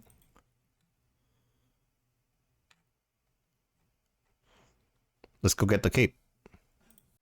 Okay, in order to get the cape, we have to talk to Martin, the Master Gardener in Draenor Village. Ask him about the skill cape of farming. And yeah, you know, it's cost 99k, but here we go. Now, one of the benefits to having the farming cape is that it gives a 5% increase to the base chance on herb patches, so, as well as the ability to potentially gain extra herbs. This also works with the magic secateurs, so anytime we do any farm runs, we're essentially going to slap the farming cape on and secateurs as usual. On top of that, obviously, the farming cape has a teleport that puts you right into the farming guild. And this is probably like the next best unlimited teleport to a bank after the crafting guild, the crafting cape TP that puts you at the crafting guild. On 416 Hero, I don't think we're going to be doing fruit tree and tree runs anymore. That's not necessary, but we will try to stay on top of contracts. And with that being said, our next one is to plant a magic tree. Now, I don't know if I have any magic. Oh, I do have one. Exactly one. Okay. Yeah. Through my journey to getting 99 farming, we've used a ton of magic saplings and palm tree seeds. We actually have palm tree seeds left, but I think we're almost completely out of magic saplings. Okay, now that we have the 99 farming out the way on 416, we are back on Wait For It, continuing our Colosseum grind. Now, to be honest, things have not been going too well, so today we're making a few adjustments. We've swapped the Prims to the Echo Boots just for a little bit of extra prayer and defense, and we also swapped out our Lucky Penny for Rada's Blessing for more prayer. I've come to the realization that despite having multiple Colosseum KCs on 3 different accounts, I still struggle here because my knowledge of the Colosseum is still based on the first couple of weeks of release. I haven't watched any guides, and this content has been out for quite some time now, so naturally over time, people have figured out how to better do the Colosseum, how to solve most instances, most situations, and I'm just not up to date on that information. So I did watch some guides very briefly, and honestly, I should continue watching more guides, but I'm a little bit impatient. I'm going to try and see if I can withhold any of the information that I've learned and hopped in there and try to get some more completions.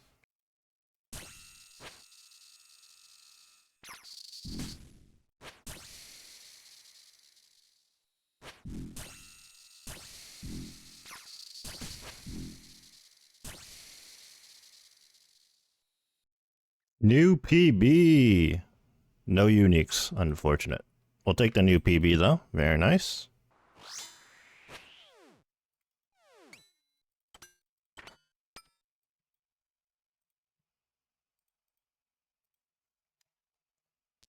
Oh my god, yes! I almost immediately clicked onto the next modifier and moved on to the next wave without looking, but we finally got one of the Sunfire pieces. We got the Sunfire Fanatic. I don't even know how to pronounce that, but it's the top. Claim, we're not risking it. I didn't even look at what was next wave, we're not risking it. There it is. Let's take it out, bank everything else. Collection log. What was that? Wave 10. Very nice. Now we just need the pair of legs until we have one complete Sunfire set. We do have the helmet. We pulled that quite some time ago, so long ago that I don't really remember when. I don't even think I was consistently making YouTube videos, at least not the GIM series back then.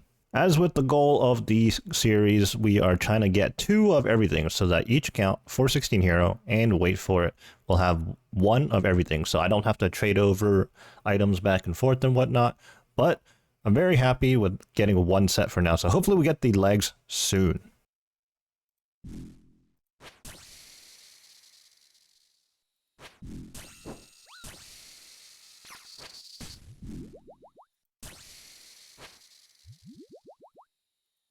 Another KC in the books. KC 19. Do we get any goodies from Soul? Ooh, we get an Echo Crystal. Nice.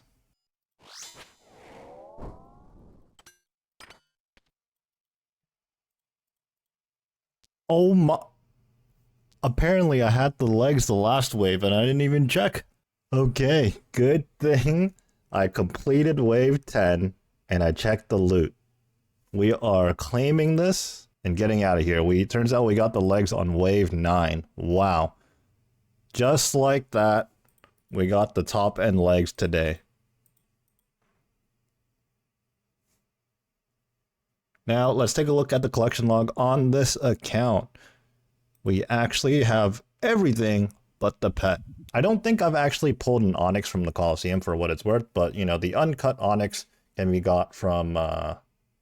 you can get from Zulrah, I believe, and maybe like 1 or 2 other locations. But yeah, here we are, essentially Glog except the pet. And more importantly, we have Sunfire top and bottom, which was the initial goal and what we were after from the beginning of this grind. Naturally, having completed the grind, we have to put on the full set of armor one time for the one time to show it off. Now, the Sunfire set is the best in slot prayer armor. The Echo Boots are good prayer, but the Devout Boots actually are better. But Echo Boots are from the Colosseum, they're from the same location, and they do have a bit of better prayer than, say, like Prims or something. And it matches, it looks cool. As for the helmet, the Sunfire fanatic helmet, we're never really going to be using that, honestly. Besides, I know people are going to comment on it. Most people like the top and bottom, but the helmet, not so much. But that's okay because, you usually wear prayer gear when you're doing Slayer tasks, and naturally you're going to be wearing a Slayer helmet. We are back on 416 Hero, and we are currently wearing our previously acquired Sunfire fanatic armor. This is the best in slot prayer armor available, and luckily it only has a 60 prayer requirement, so that's why we're able to use it on this account. Last episode we did the Colosseum on, wait for it, our maxed GIM account, and we were able to pick up the armor. Now that we have that, we're moving on to doing Slayer. We're going from 60 to 69 Slayer in order to do Monkey Madness 2. Now on top of the 9 Slayer levels that we have to do, of course we have to do Monkey Madness 2 itself, which I believe there's 1 or 2 prerequisite quests, and we're going to have to unlock one of the routes with the balloon transportation method. I believe we have to unlock the path to the Gnome Stronghold. We're currently in the Catacombs of Karen doing a Fire Giants task. We're pretty early on into this task. In fact, I can't even use the black mask to check my task. I believe that's only a Slayer mask feature, which we will be getting, hopefully, on our way to 69 Slayer. We don't have enough points to unlock the Slayer mask, but I do believe we have the crafting level to make one. I believe the only Slayer unlock we have so far is superior monsters. Unfortunately, this Fire Giants task, Fire Giants don't have a superior version, but we are doing this because this is going to be our 100th task. So we're going to be getting a big amount of points, and hopefully with those points we will be able to unlock the Slayer mask and a couple of other things. Because we are so low on points right now, I do think we are going to be utilizing the Turiel boosting method, which basically just means we're going to do 9 Turiel tasks, which are going to be really easy and quick tasks to do. And then every 10th task, we're going to be doing the highest Slayer master available. I believe that's actually going to be Konar, although I don't know. Konar is a little bit more annoying to do, so maybe we'll opt to do Duradel or Neve instead. I don't know, we'll have to see. Let's just go ahead and finish this Fire Giants task first. While we're doing Slayer on 416 Hero, we are upkeeping blood runes. This is a pretty familiar spot that we're at on this account when we're not actively playing it. We're at the Zaya RC area on Karen as well, actually. So both characters are on Karen right now. While we're wrapping up this trip, because we're running low on food in our inventory, I do want to say that I am actively trying to do our Slayer task in the Catacombs whenever possible. Fire Giants probably aren't the most ideal in the Catacombs, especially if I'm not using something like a Venator bow. And obviously on this account, I don't want to gain prayer EXP. I want to be locked to 63 prayer. So I don't want to use a Bone Crusher or a Ash Sanctifier for extra prayer. So yeah, it's not the most optimal here, but I am in the Catacombs because I want Ancient Shards. I believe that's what they're called. Basically the shards you use to charge your arc light, because down the line we're going to want to turn the arc light into a Emerald Light. And in order to do that, you actually got to use the arc light charges. Yes, I'm in Lumbridge. No, I didn't die, luckily. I was trying to TP to the POH, wait for its POH, but I forgot I hopped worlds to find an open spot at the Fire Giant spot. So I almost died. Luckily, I caught on, because if you see, your previous host appears to be unavailable or no longer in your group. It's actually just on a different world. Well, yeah, I like panic tellied. I saw like I had other teleports available, and I just so happened to teleport back to Lumbridge. Just wrapped up the Fire Giants task and received 300 points for completing our 100th task. Let's speak to Neve real quick. We have 367 points in total, and apparently it costs 400 points to make the Slayer mask, or at least unlock the ability to make one. So we're going to have to do some more Slayer. Like I said before, we're Turiel boosting, so let's head on over back to the POH and Birth Rope and pick up some new tasks. Oh, and also we did manage to gain 1 Slayer level during that task, so we are now level 61. 8 more levels to go. Well, this was completely unexpected. Just got a collection log from Cave Slimes, Iron Boots. Here comes the 10th task again. I've made up my mind and I'm heading over to Konar right now. Hopefully we don't get a terrible task. For those of you unfamiliar with Konar Slayer, I can break it down for you real quick. Konar Slayer works the same as regular Slayer, except not only does she designate you the monster that you have to slay, she also designates where you have to go.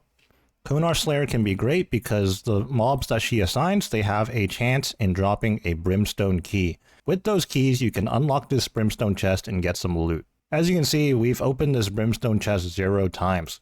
So if we get lucky on whatever task we're about to get next, we could come here and open up this chest and get some loot.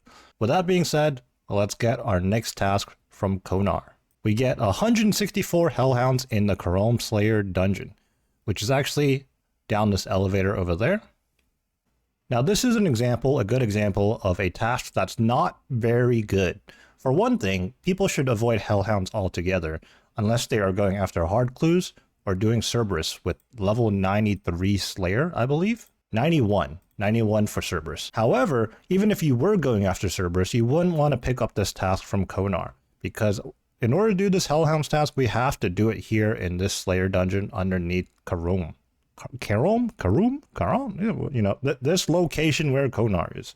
Oh, there we go. We're about 50 KC into the task, and we finally get ourselves a Brimstone key. We'll stack up a couple of those before we decide to open any. Coming towards the end of our Slayer task here at Hellhounds, and we just hit 62 Slayer. So 7 more levels to go, and also with that level, we hit 1775 total level. Our total level is actually really getting up there, considering that we've locked attack, defense, and prayer levels. With the completion of the Hellhounds task, I'm fairly certain, and it's going to be a little awkward if it's not the case, but okay, yep, 400 points to unlock the ability to make a Slayer helmet. Did I click the right thing? Yes, I did. Confirm. Okay, now we open the store.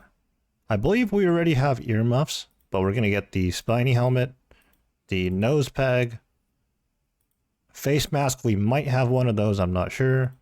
We're going to need an enchanted gem, and I believe that's everything we need to make a Slayer helmet.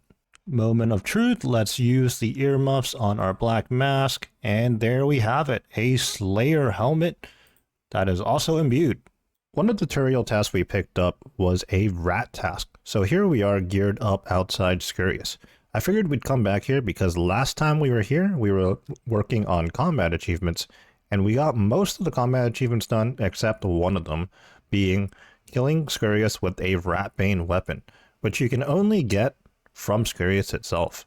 So with a task of 24 rats, hopefully we can get the drop. Now I decided to make use of our GIM dynamic here, and we're going to be doing Scurious DOLO.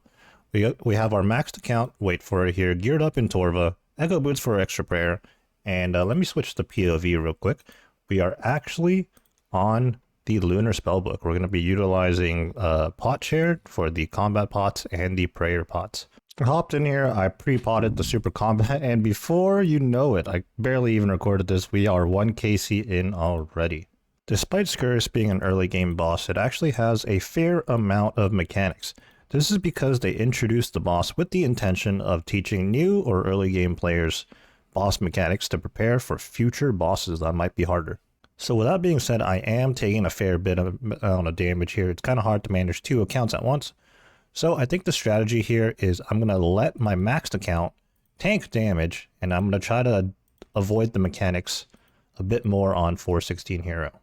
We've done some Dolo content before in the series. For example, the very first thing we did was Royal Titans Dolo, and then sometime later we followed that up by Doloing Dagonoth Kings. But here, Doloing Scurious, this is the first time both accounts have had mega rares. And honestly, 2 accounts scything Scurious right now is kind of like a ridiculous idea. So I guess this is a little bit of a preview on how I'm doloing. If I'm really locked in, I can definitely dodge all the shadows and prayer flick on both accounts correctly. But honestly, that is a lot of effort for just doing Scurious. So for the most part, I am prioritizing the correct prayer flicks on the weaker, lower defense account. That only makes sense. As for these smaller giant rats, I actually am mostly ignoring them, particularly on 416 Hero, because I want to preserve the Slayer task on that account. So on Wait For It, since it's not on task, I use that account to clear out the smaller rats. And then I just prayer share or pot share prayer pots and the super combat pots where I can. We have about 10 KC left on task, so I think we do have to make one bank trip and then come back. Yep, so right there we have 10 KC left on task, but we were out of prayer, so we had to TP out. So one more trip and we should be done. We started this task at 10 KC Scurious, and now we're at 21, so 10 more to go, and we'll see if we can get our Ratbane weaponry. In the middle of a KC here, I just made a realization. I have the same KC on both accounts. So I took the same approach on both accounts and simply just came here and did the bare minimum required to knock out a couple of CAs. I guess I don't have the Ratbane weaponry on either account. Just wrapped up the Scurious task, and unfortunately, no Ratbane weaponry or the pet. But we keep moving. Back to tutorial. Before we move on to our next Slayer task, there's one thing we have to do. I'm currently outside the Tears of Guthix minigame, and we'll head in there shortly and get ourselves some runecrafting EXP. We're just under 2k EXP to go until we hit 49, and then I believe maybe we'll be able to do Tears of Guthix one more time before we hit 50, and we will no longer be able to do it. Now, for those of you that don't know, Tears of Guthix is a minigame that you can do every week, and it will put EXP in your lowest level skill. So for our case, it's 48 runecrafting right here. But the reason why I say we have to be careful is because 416 Hero, this account, is a 50 defense, 82 attack, and 63 prayer level restricted account. This is a self-imposed restriction, and as such, I won't be able to do Tears of Guthix every single week once runecrafting surpasses defense. However, if you're a normal account, by all means, keep up with Tears of Guthix every single week. It is worth it, but personally, I've always been lazy with Tears of Guthix, and I've definitely missed the last couple of weeks. But here I am, just between Slayer tasks, and I remembered to do Tears of Guthix.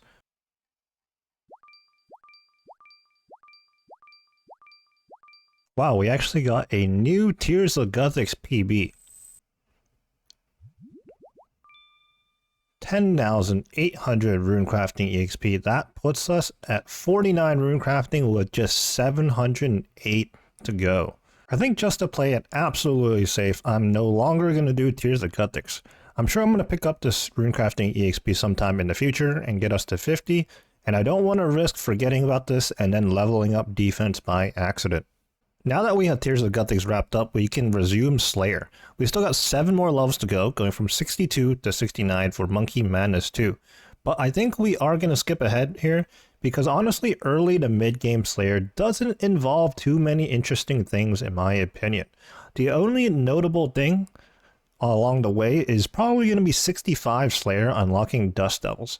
But other than that, it's going to be pretty boring, and I mean, if anything does happen, I'll be sure to catch you guys up on it, but don't be surprised if in the next clip we're just going to be 69 Slayer and ready to go. Shortly after pushing out that previous video where we did DOLO Scurious, I've made the realization that this scythe on 416 Hero is uncharged, and I never got around to charging it. This is most likely because I actually haven't done the quest line that gives me the Draken's Medallion, giving me easy access to the Theater of Blood Bank where you charge the scythe.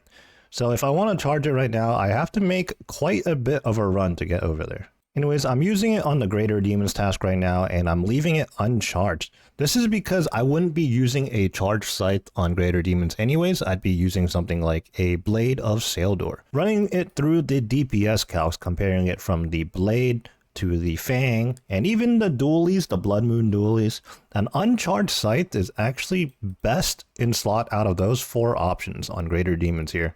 Charged or uncharged scythe aside, we are still moving on with the Slayer grind, and we'll check back in when we hit 69, or if anything else interesting happens in between. And just to clarify, we're going for 69 Slayer because we are working towards Monkey Madness 2. We are back at Scurious on both accounts, doloing again.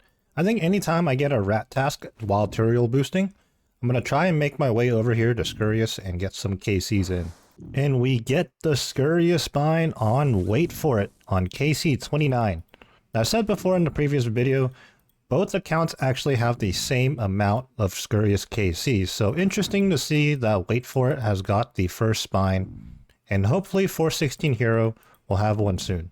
I went ahead and grabbed another Konar task, and the task is to do 50 Ankus at the bottom of the stronghold security. Now, I realized I've never actually completed the stronghold on this account, so I guess when we're done with the task, we're going to have to make our way through all the gates and claim the reward in the center. Unexpected, but we get ourselves a left skull half. We already have the right, and now I think we just need the staff pieces, and then we can combine all of it and get ourselves a scepter, which I believe is a Varrock diary task. Just finished our Slayer task. Let's search the Crate of a Life in the center here. Here we go. We have our choice of boots. And we're just gonna go with the fancy boots, you know. We don't actually need to pick the other boots for any combat stats anymore. We got ourselves the Arania boots. And plus, you know, there's only one right option there, and that's the fancy boots. I know there's actually the third option there where it's the best of both worlds. You get the combat boots and the fancy boots combined together, but you know what? I don't really know when they introduced that. So yeah, continuing on our Slayer grind, we just came to the worms here, and combat task popped up unexpectedly. That's kind of what happens when you're doing Slayer, honestly. Yo, we just got a dragon harpoon. The craziest thing about this is that we don't even have one on wait for it. This is actually the first dragon harpoon in the GIM. So here we are on another tutorial task, and we're back at the lizards. We've been here several times before, but this time we unlocked a reptile freezer. So that way we don't have to manually click on these ice coolers in our inventory and then onto the lizards. A little bit of a quality of life thing, and it did cost me 90 Slayer points. I swear I'm going to stop yapping about my Slayer progress and actually show up shortly with 69 Slayer. But this next Konar task that I picked up is fairly interesting because it is Greater Demons in the Chasm of Fire. Now, as you can see right now, I'm actually in the Yama fight room, and I have to talk to Yama real quick, just because I want to sign the contract that he offers, and that will enable us to farm contracts in the Greater Demons in the Chasm. So Yama is a bit of a yapper himself, so there's tons of dialogue here. And yeah, we will sign his contract. I believe it's been signed. We don't want to challenge him right now. Let's just get out of here. Now back up here at the Greater Demons, you can see that there is a sigil above the Greater Demon. Now I'm not going to get too much into it because our focus isn't on Yama or his contracts right now.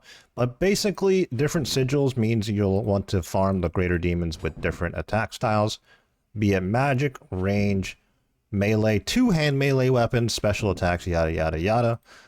We're not going to worry too much about it. We're just going to do our Slayer task like normal. But if we happen to get contracts, it's going to be a nice bonus. And if I'm not mistaken, 103 combat after hitting 97 hit point levels is our max combat level on 416 hero. We unlocked Dust Devils back at level 65 Slayer. We are now 66 Slayer, and we are just now getting our first Dust Devils task. This is also our first burst or barrage task, so the EXP is really going to pick up from this point on now. Ooh, and a collection log, Dark Totem Middle. One of the 3 pieces we need to create one singular Dark Totem to fight Skotizo. And there goes the Dark Totem top. So I think we should have one key completed, one Dark Totem completed. I'm pretty sure we have a base in the bank somewhere. Well, we got the Iron Boots collection log earlier at, I believe, Cave Slimes. Now we get the Black Boots collection log at Bloodveldt. We are still Turiel boosting here, and after several tasks, we are currently at 1117 points. Now what I'm going to do is buy the herb sack. I know it's probably better to get it from the farming minigame, but that's just something I don't want to do. So here we go, 750 points for the herb sack. And we still have 367 remaining, which we will continue Turiel boosting to save up for some other unlocks such as Gargoyle Smasher, just a lot of quality of life stuff under the unlock section. And of course, there's certain good tasks that we want to extend in the future. 69 Slayer has felt like the longest old school RuneScape grind I've done in existence for whatever reason. But nevertheless, we are finally 69 Slayer. We're going to finish up this Turiel task here on these Banshees, and then we're going to move on to, I think, 1 or 2 prereq quests we have to do, and then we have to do the balloon transportation thing, and then Monkey Madness 2 will be finally underway. Honestly, I think this has only taken so long because I've been Turiel boosting. If I had just gotten tasks from Duradel or Konar straight up, I'm sure 69 Slayer would have came a lot quicker. But I need the Slayer points, so Turiel boosting was definitely the way to go, and it'll pay off later. Without wasting any more time, let's get to it. First order of business is the balloon transport. We have to go on Intrana, which is why we have nothing in our inventory except our 3 magic logs. Now that we are on Intrana, we're going to talk to August here. Fly with them to the Grand Tree. Now we're going to have to do this little interface here where we control the balloon and navigate towards the Grand Tree. Thankfully, we have the quest helper to help us, so all we have to do is just click what's highlighted and we will be there shortly. We made the journey no issues. Next up, we're going to start and finish the watchtower. We have almost everything we need in the bank. We'll just go pick up a few things we're missing. The quest is going to require us to have 2 ropes, and whenever you need ropes, just go ahead and go to the RD General Store real quick and they have a stock available with you. It would help if you brought coins with you though. And the other thing we're missing and we have to go get is bat bones. So we teleported to the dig site and ran north, and this is also where we typically do our Slayer tasks. After all that, we are now ready to do Watchtower. And of course, the starting location is the Watchtower itself. We're going to start the quest by talking to this Watchtower wizard here. As I'm working through this quest, honestly, nothing too interesting going on with this one. We're just interacting with these ogres and whatnot.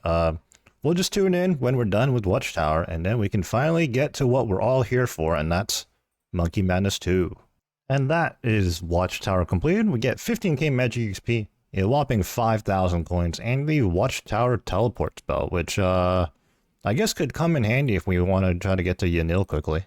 Having unlocked the balloon transportation system and done Watchtower, we are now ready to start Monkey Madness 2. We're going to talk to King Narnode Shireen here to get started. And we have everything we need for the first portion of the quest. I'm going to go to Glow's house right here. And I think this is the part where we discover that there's like a hidden entrance somewhere or something. We're back on Intrana speaking to August again, and then conveniently we can fly back to the Gnome Stronghold. Basically, the first portion of the quest was us discovering that Glow is once again up to some elaborate schemes. Now we're going to make our way to Ape Atoll, and let's get started here. After having completed Monkey Madness 1, as long as you're in monkey form with a Gree, you are pretty safe on Ape Atoll. But make sure to not accidentally unequip your Gree, and then, well, you'll just get whooped. Well, pretty early on into the quest, we've already made it to this area where we have to traverse. I wouldn't call this a maze or anything like that, but, you know, there's a set of obstacles and stuff that you have to go through. And you can fall over these gaps right here. And when you fall, it's very bad news. Let's see if we fall here. We don't fall there, but this is the area where you want to train bursting, barraging, or chinning. This is the ideal location, and you do have to play melee when you fall, otherwise you will get absolutely run over by a bunch of monkeys. Well, there's an example. We just fell down, unfortunately. Protect melee right away and find the rope, and let's see where this puts us, actually. I have no idea if we're any closer or any further. Are we supposed to be going this way? No, we're supposed to be going the other way. The introduction of Quest Helper is truly a game changer. I remember doing this quest without Quest Helper, so there's no blue lines drawn out and everything, and I was just referring to the wiki, going back and forth between one monitor to the other, and this quest would take literal hours to complete. But here with the Quest Helper, luckily, if we do end up going in the wrong direction, the Quest Helper will course correct and go another direction. So right there we fail. Oh, let's protect range real quick. And the rope is all the way back there. That's not great. But yeah, the Quest Helper is actually smart. It will try one direction, and then if that fails, it'll redirect us to another path. If I'm not mistaken, if you fail one of these obstacle courses, it's usually because you're just simply going the right way. The game doesn't want you to go that way. Although you might be able to just fail just as like a agility check too, though I'm not entirely sure. I think I mentioned this in the middle of the Dream Mentor or Lunar Diplomacy quest, but this is another example of a quest just being super old. We're here having to spam click on each individual pillar, And for whatever reason, the animation is taking like a solid good couple of seconds here. Quest was introduced today. There'd be like next to no delay while hopping from pillar to pillar. Okay, after having yapped our way through the obstacles, we finally make it to the end where we have to fight Kruk here. I believe we can actually set him up to flinch, if I can remember how to do this. I think we have to step under him to force him into the proper position. And I believe we have it set up. Kruk does do an insane amount of damage, even through prayer, so this is probably a good idea. Especially on a 50 defense account. We're currently in a pretty familiar area right now. Not only were we here for Monkey Madness 1, but we spent countless hours afterwards here training our magic up in preparation for the Inferno. But we're back, and having dealt with Kruk, essentially what that led to is getting a Kruk Monkey Gree. Basically, we're going to be undercover pretending to be Kruk and gaining access to areas we normally wouldn't be able to get to. We've arrived on the platform. This is perhaps the most iconic and memorable portion of Monkey Madness 2. And basically we have to sneak past all these monkeys and plant explosive devices and blow things up without being seen. Now in theory this is pretty easy, but if you become a little bit impatient, you could mess up and you essentially have to reset the entire thing. So priority number one is to just play it safe and be patient. For example, right here, this monkey's coming back this way. Let's just safe spot right here. Now that he's gone past us, we can go ahead and run through to the next safe spot. We made our way through the first floor. Now, let's see if we can do the second floor without failing. We made it onto the third floor, no issues. This is where the satchels are, and funny enough, there's no monkeys up here. So we can go ahead and run on over here and pick up 6 satchels. Now this is the part where we have to start being extra careful, because if we get caught, we'll be thrown into the water and these satchels will be useless, if I recall correctly. And because of that, you'll have to make that trip that I just did over to pick up the satchels and then to the designated locations again. So from this point on, we got to be extra careful and try not to fail. After some extensive navigating, we finally brought our 6 satchels over to this barrel so that we can fill them up with gunpowder. This was just the first step. We haven't even began placing these satchels at the proper locations yet. Here's the first satchel location. We're going to use the satchel on the compromised floorboards. This one was pretty close, so the risk was pretty low, but we got 5 more to go. Satchel number 2. Satchel number 3. This one was actually a little bit more sketchy, but we made it through. Oh my, I got a random event and I thought I got caught. Not right now, Freaky Forster. Satchel number 4. 2 more to go. No, in my head, I was just thinking this might be the first ever time across all the times I've done Monkey Madness 2. I would do it first try without getting caught. But with just 2 satchels to go, I got caught. So luckily we don't actually have to start over from scratch as in 6 satchels.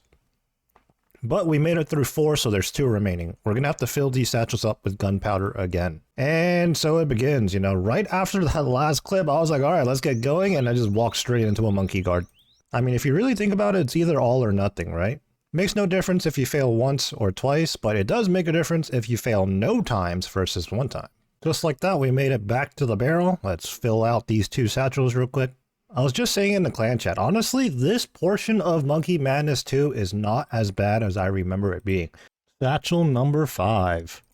This one was actually a little bit tricky. We had to utilize a corner. So satchel number 5 was a little bit tricky. As you just saw, we had to utilize some true tile movement and path past this monkey guard. Even though visually it looked like it could see us, but as we know in RuneScape, things aren't actually where they are shown to be, as confusing as that sounds. I took a bit of a break after planning satchel number 5, and when I came back, I instantly get caught. I guess I kind of iced myself out. So now we have to go back to the barrel just to fill out 1 satchel with gunpowder, which, starting from the beginning here, it actually takes quite a bit of time to get to the gunpowder, so... But you know, this is exactly how it plays out for a lot of people, I think. Like I said before, this concept getting through here is actually not that difficult. But if you fail once or twice, and you know in your head that you really shouldn't have, it kind of gets to you and you start trying to rush to get back to making progress. And that's where more mistakes happen, you get more and more impatient, and it just snowballs. I'm going to do my best here to take my time and get this last satchel over with. Alright, for the third time here, I think it's the third time, we're back at the barrel. Just one more satchel to go. Here we go, the final satchel placed on the support.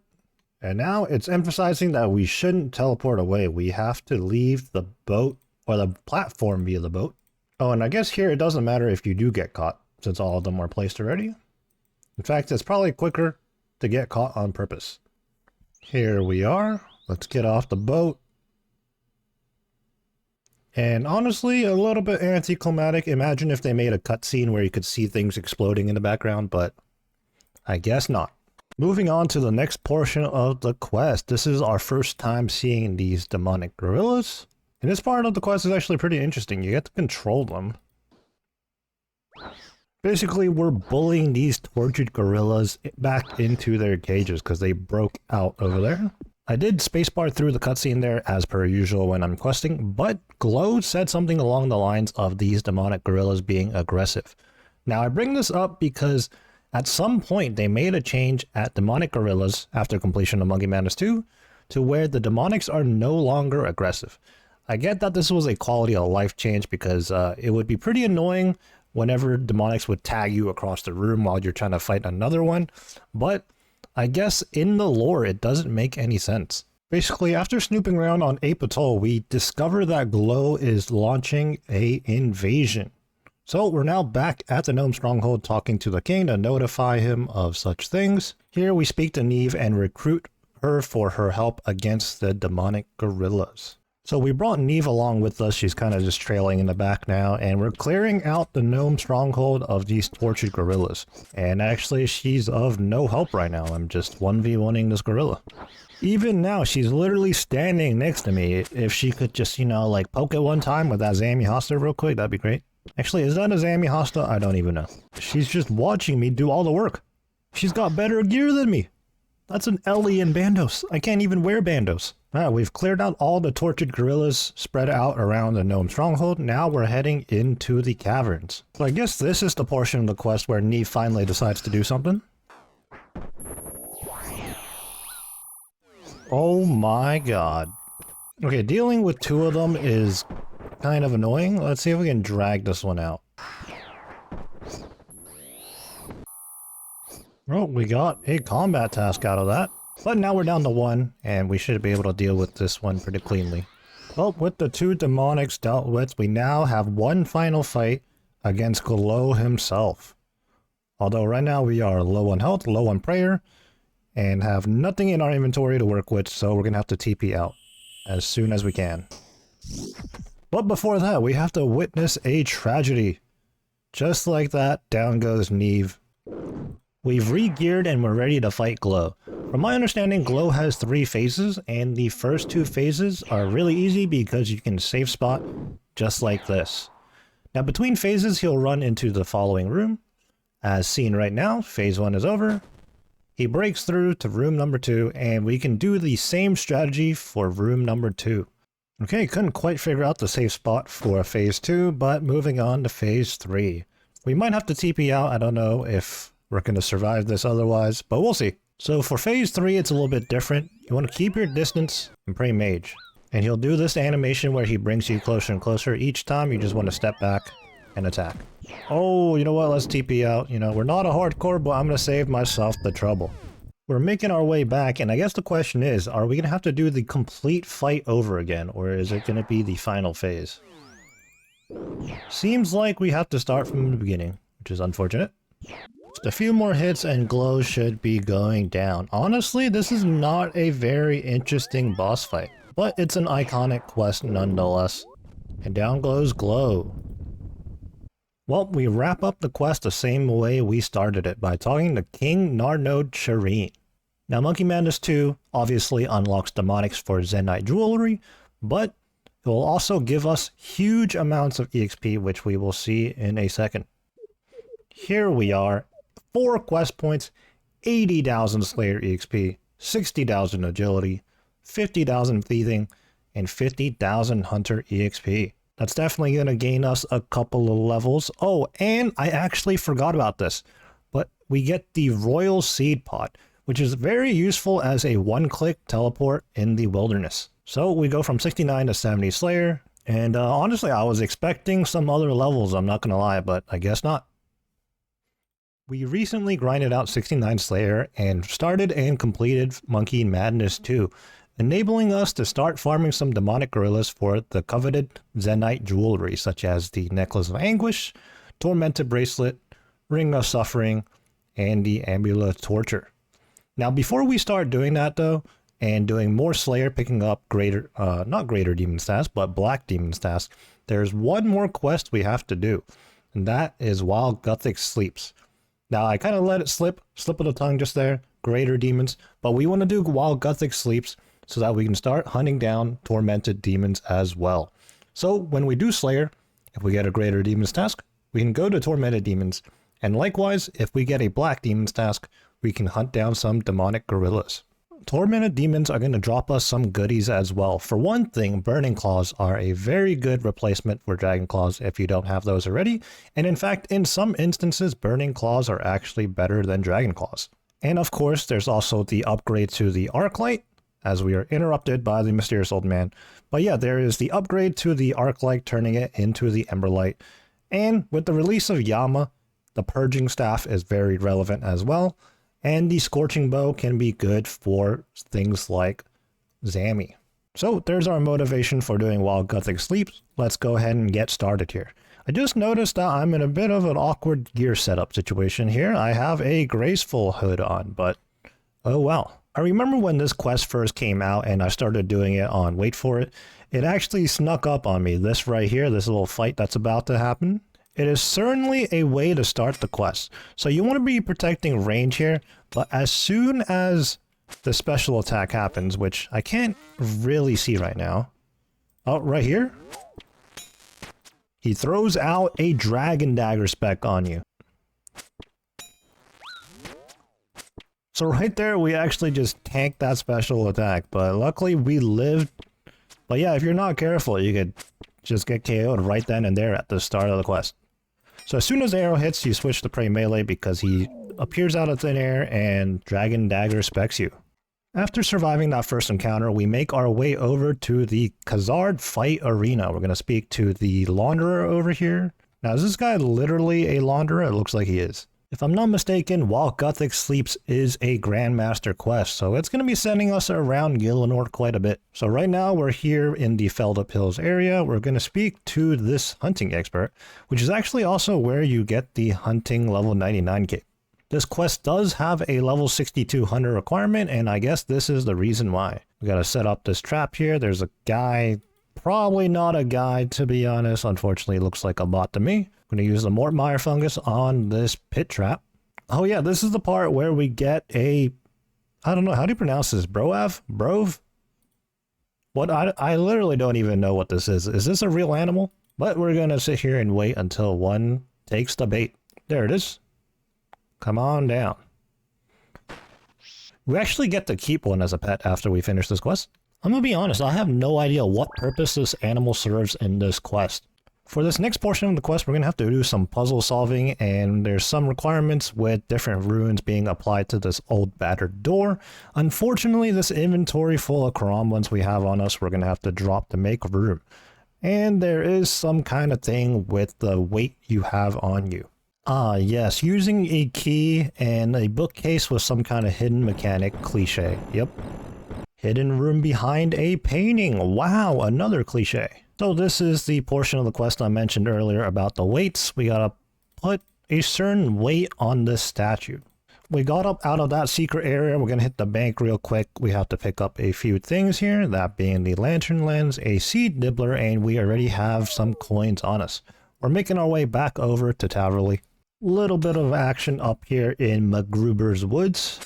Got some mercenaries here. Like I said, with it being a Grandmaster quest, it has us traveling all around the map, and right now we're at the Falador Castle. The NPCs were kind enough to teleport us to Draenor Village, so a little bit of a time save there. We're here speaking to this shady stranger. We're supposed to use this teleorb on him, and back we go to the Falador Castle. When I first got to this portion of the quest and I saw this map on the table, I've been wondering what it is, because, you know, you would think it might be a map of Gielinor, but it doesn't seem to be the case, at least I don't think so. But yeah, I just wonder what it is. So once again, we had to be sent to another location. The NPC actually teleported me here once again, and you can tell that, you know, this is a newer quest, because I guarantee you, if this was a quest made in like 2005, they would not do that for you. For this next step in the quest, we had to switch on to the Lunar Spellbook. And now we're going to contact, how do you pronounce this guy's name? Sirius? Yeah, let's go with that, Sirius. This is the dude from Dream Mentor. Okay, now we have to contact Turiel. So just like in Dragon Slayer 2, we're kind of assembling the troops. That's how you know we're in for something big. Contacting the Slayer Master in Canifis, Duradel, level 100 combat Slayer Master in Shallow Village, and I believe that's it. I believe we no longer need to be on the Lunar Spellbook, so let's just go ahead and switch back to standard so we don't waste house tabs. And since we're in the POH, we're also making our way over to the Warriors Guild, if I can find the teleport. There it is. We're going to be speaking to Gommel and some of his buddies here at the Warriors Guild. Again, 3 more NPCs to bring into this upcoming battle. This next part of the quest has us fill our inventory out with a bunch of runes, and it has our spellbook looking like the rainbow. But you'll see why shortly. One of those reasons is we're going to have to cast Charge Orb, I guess whichever one, doesn't matter, on the strap door and able to get through it. We're going to have to make our way through all these elite Black Knights. Some of them are rangers, some of them are melee. I don't believe there's any magic wielding ones. Actually, no, I do see some mages. But we're just going to have to make our way through. We do have a couple of pieces of food on us, but it might not be enough. Are we dead here? No, we're not dead. We're taking a lot of damage here. I don't remember taking this much damage, but then again, we weren't on a 50 defense account before. Alright, remember when I said we had a little bit of food? Now we have no food. Should I TP out? I might want to TP out here. Okay, these are all melees, and we have to fight 4 of these guys for their armor. So, as long as we have our prayer up, we should be fine at 12 HP. Except for the fact that this guy has Protect Mage on. That might be an issue. Is this guy gonna have Protect Mage on? He has Protect Mage on.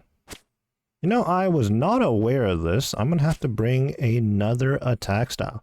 Well, looks like we are gonna have to TP out after all. The reason why I didn't bring that much food the first time around was because the quest helper does tell me I need 9 free inventory slots. But obviously, it looks like I'm gonna need some food just to make it to the room where I need to be. So let's try again. Oh, I forgot to put on our disguise.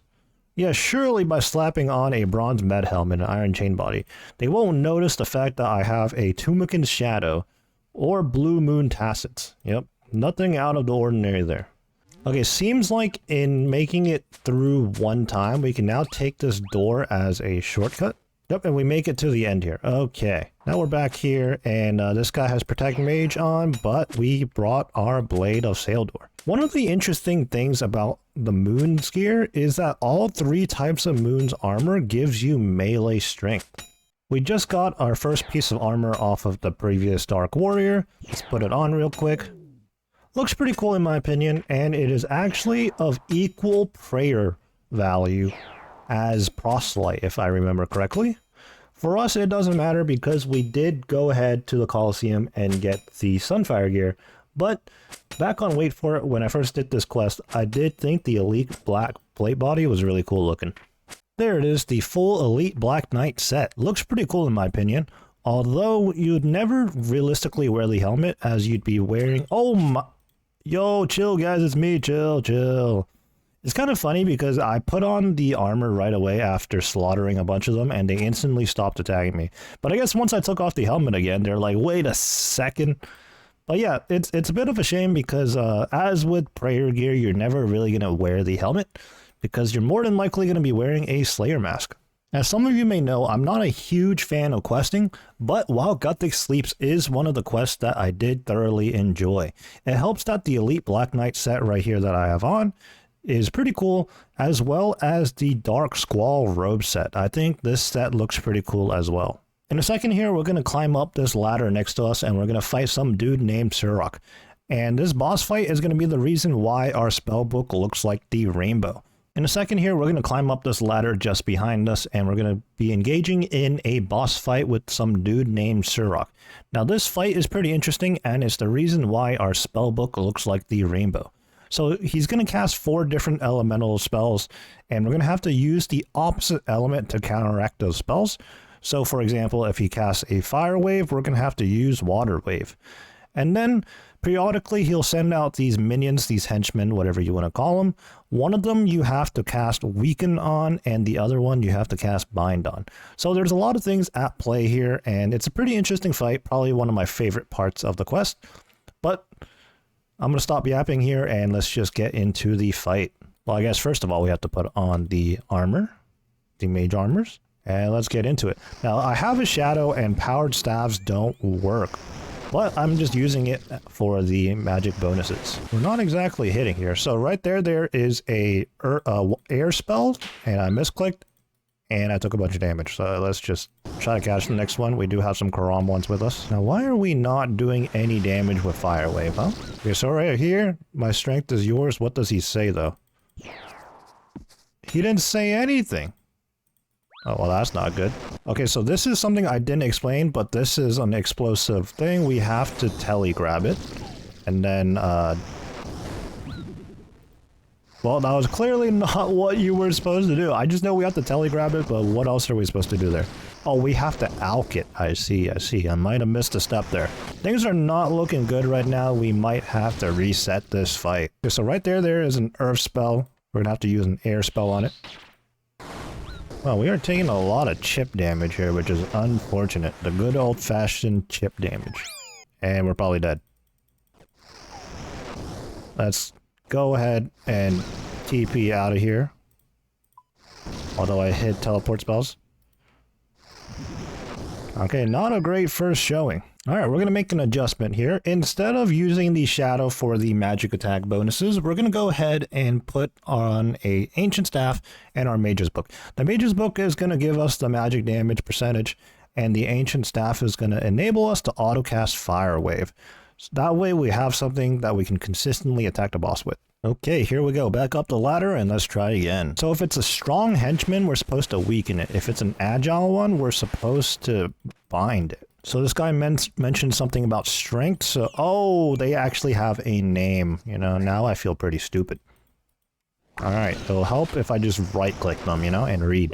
Okay, explosive. We're going to want to telegraph that and then alch it. Now, the only thing I'm concerned about during this fight is our prayer situation. We only have a 2-dose prayer pot in our inventory currently. So we got an air spell. We're going to have to use earth. We were just too slow on that. And honestly, like, I need to resize.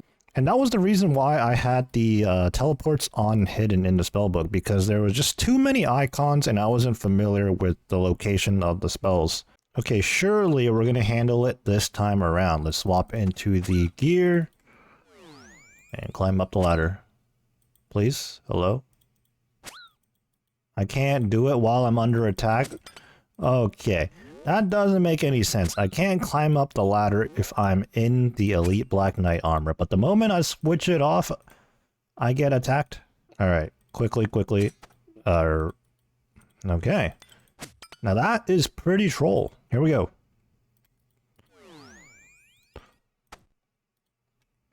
Okay, like, I clicked on it. Alright, I spoke too soon. Man, we're taking this seriously now. I slapped on the Infinity Boots, which actually is the same as Urania Boots, but it does give me a little bit of mage defense. Don't know if that helps. Apparently, I didn't have the right ring on at the time, but now we have the Steers ring. And we have the MA2 cape on. Things are looking much better this time around. Less than 100 health to go.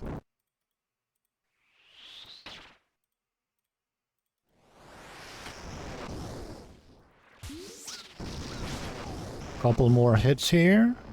That should be the last hit. No, 2 HP. Nimbleness. Okay, we're gonna bind the Agile Warrior here. And the boss is actually down. There we go. Unfortunately, took a couple attempts there. I guess being on 50 health or 50 defense and not completely remembering all the mechanics didn't help, but we got the job done. Let's TP out of here. This part of the quest is a little bit spooky because we're technically in the wilderness. We're currently at the Chaos Altar on top of the building. So this is the wilderness, except we're not actually in the wilderness. We're safe here. We're not going to get PK'd. The first time I saw this cutscene, this was pretty cool. Got all these skeletons animated in rune armor. They even have some armor that's like not part of the game. For example, it looks like there's like a rune version of a Guthix helm. That's what it looks like. And here's the gang. Here's all the people we recruited. Completely unnecessary TP in, by the way. They're just showing off. Well, there goes Durdell. The gang is getting cooked. There goes Gommel. There goes Hazelmere. And this entire time, we're just standing there and watching, dude. What are we doing? So this is how you get to the Torment Demons if you didn't know. Tears of Guthix is just over there. And then over here, you use a Sapphire Lantern on one of these light creatures. And you'll be sent into an area where the tormented demons are. The light creatures will carry you down to this platform right here. You do have to continue running and make your way over to this side over here, and the entrance is over here. Right now I don't have it unlocked just yet because I'm midway through the quest, but it is a bit of a run. But not to worry, tormented demons do drop a teleport scroll. Here we are, we finally made it. Now during the quest we have to do a lot of running around. And I believe this brazier actually serves as a stamina boost. So if you're doing the quest yourself, just keep that in mind. It can be useful instead of burning up staminas, or if you don't have stamina pots at all, you know, that brazier can save you some time. I do remember this part of the quest, and it can be a bit tedious. Basically, there's going to be these druid spirits in each of these hallways, and at the end of these hallways, there's going to be a statue. You're going to have to use the druid pouches on these spirits, like so. And they will drop some of the materials that you need. So we got the dwarf weed and the wine of Zamrock, and the quest helper is actually telling us that the correct statue is over on this side. But I think what we're going to do here is actually use the rune pouch, or not the rune pouch, but the druid pouch on any of the spirits we see. So we start collecting the needed items. So we made it to the statue, and this statue is asking for a dwarf weed and a wine of Zamrock. We place those down on the statue, and in return we get this dolmen. We're going to need to get one dolmen from each of the respective statues. All the dolmens have been collected. Now we just use them on this table.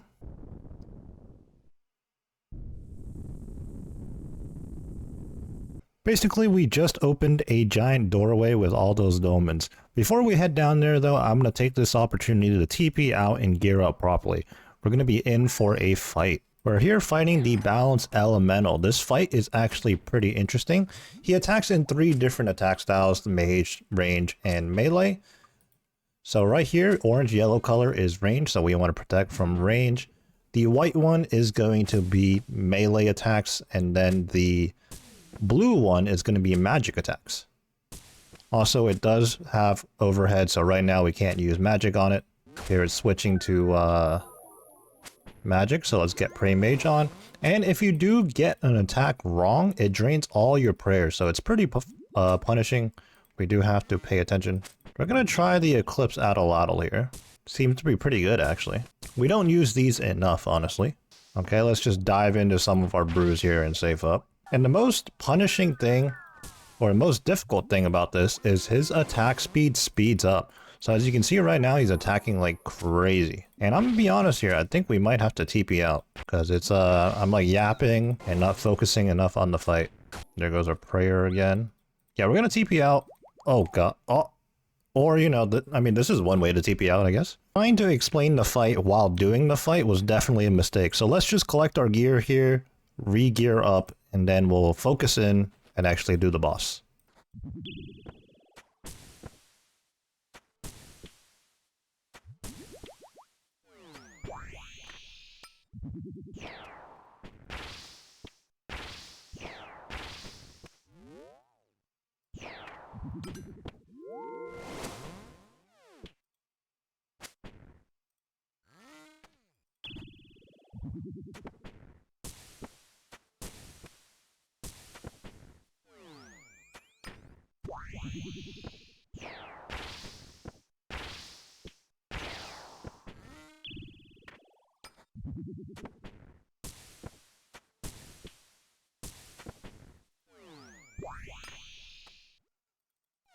And that is the balance elemental down. As you saw right there, when you're focused up and you're just disciplined and prioritizing overheads, it's actually fairly easy. But if something goes wrong, it can snowball, especially when the attack speed keeps ramping up. After beating the balance elemental, they spawn in 2 tormented demons. Now this is pretty fun because you get insane hits during this portion of the quest. Now I don't really remember how to fight tormented demons, so good luck me, I guess. Oh, it doesn't help that there's 2 of them on me. One is very manageable, 2, I don't know. Okay, one of them's ranging. Oh, I believe when you have 2 on you, one's always going to melee and the other one's always going to either range or mage you. Okay, it's coming back to me now. It's probably in my best interest to focus one of them down. But yeah, if you look over to our left right now or in my skills tab, you'll see that my combat stats are insanely boosted. Okay, it appears I was incorrect. One of them is maging and the other one is now ranging me. That could just be because I have them safe spotted, potentially. Okay, one of them is actually down already, okay. And this one's maging. No, they're just stacked on top of each other. I'm confused.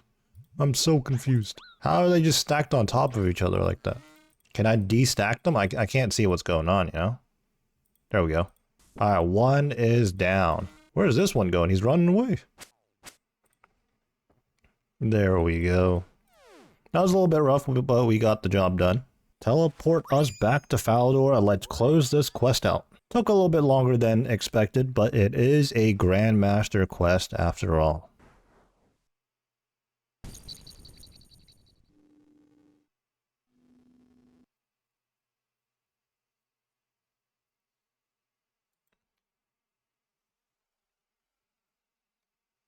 Little teaser at the end of that quest there, pretty cool. But there we go, while Guthix Sleeps completed.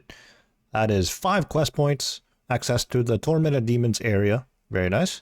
A whopping 80,000 thieving XP, 75,000 farming, 75,000 herblore, and 50,000 herblore, or hunter.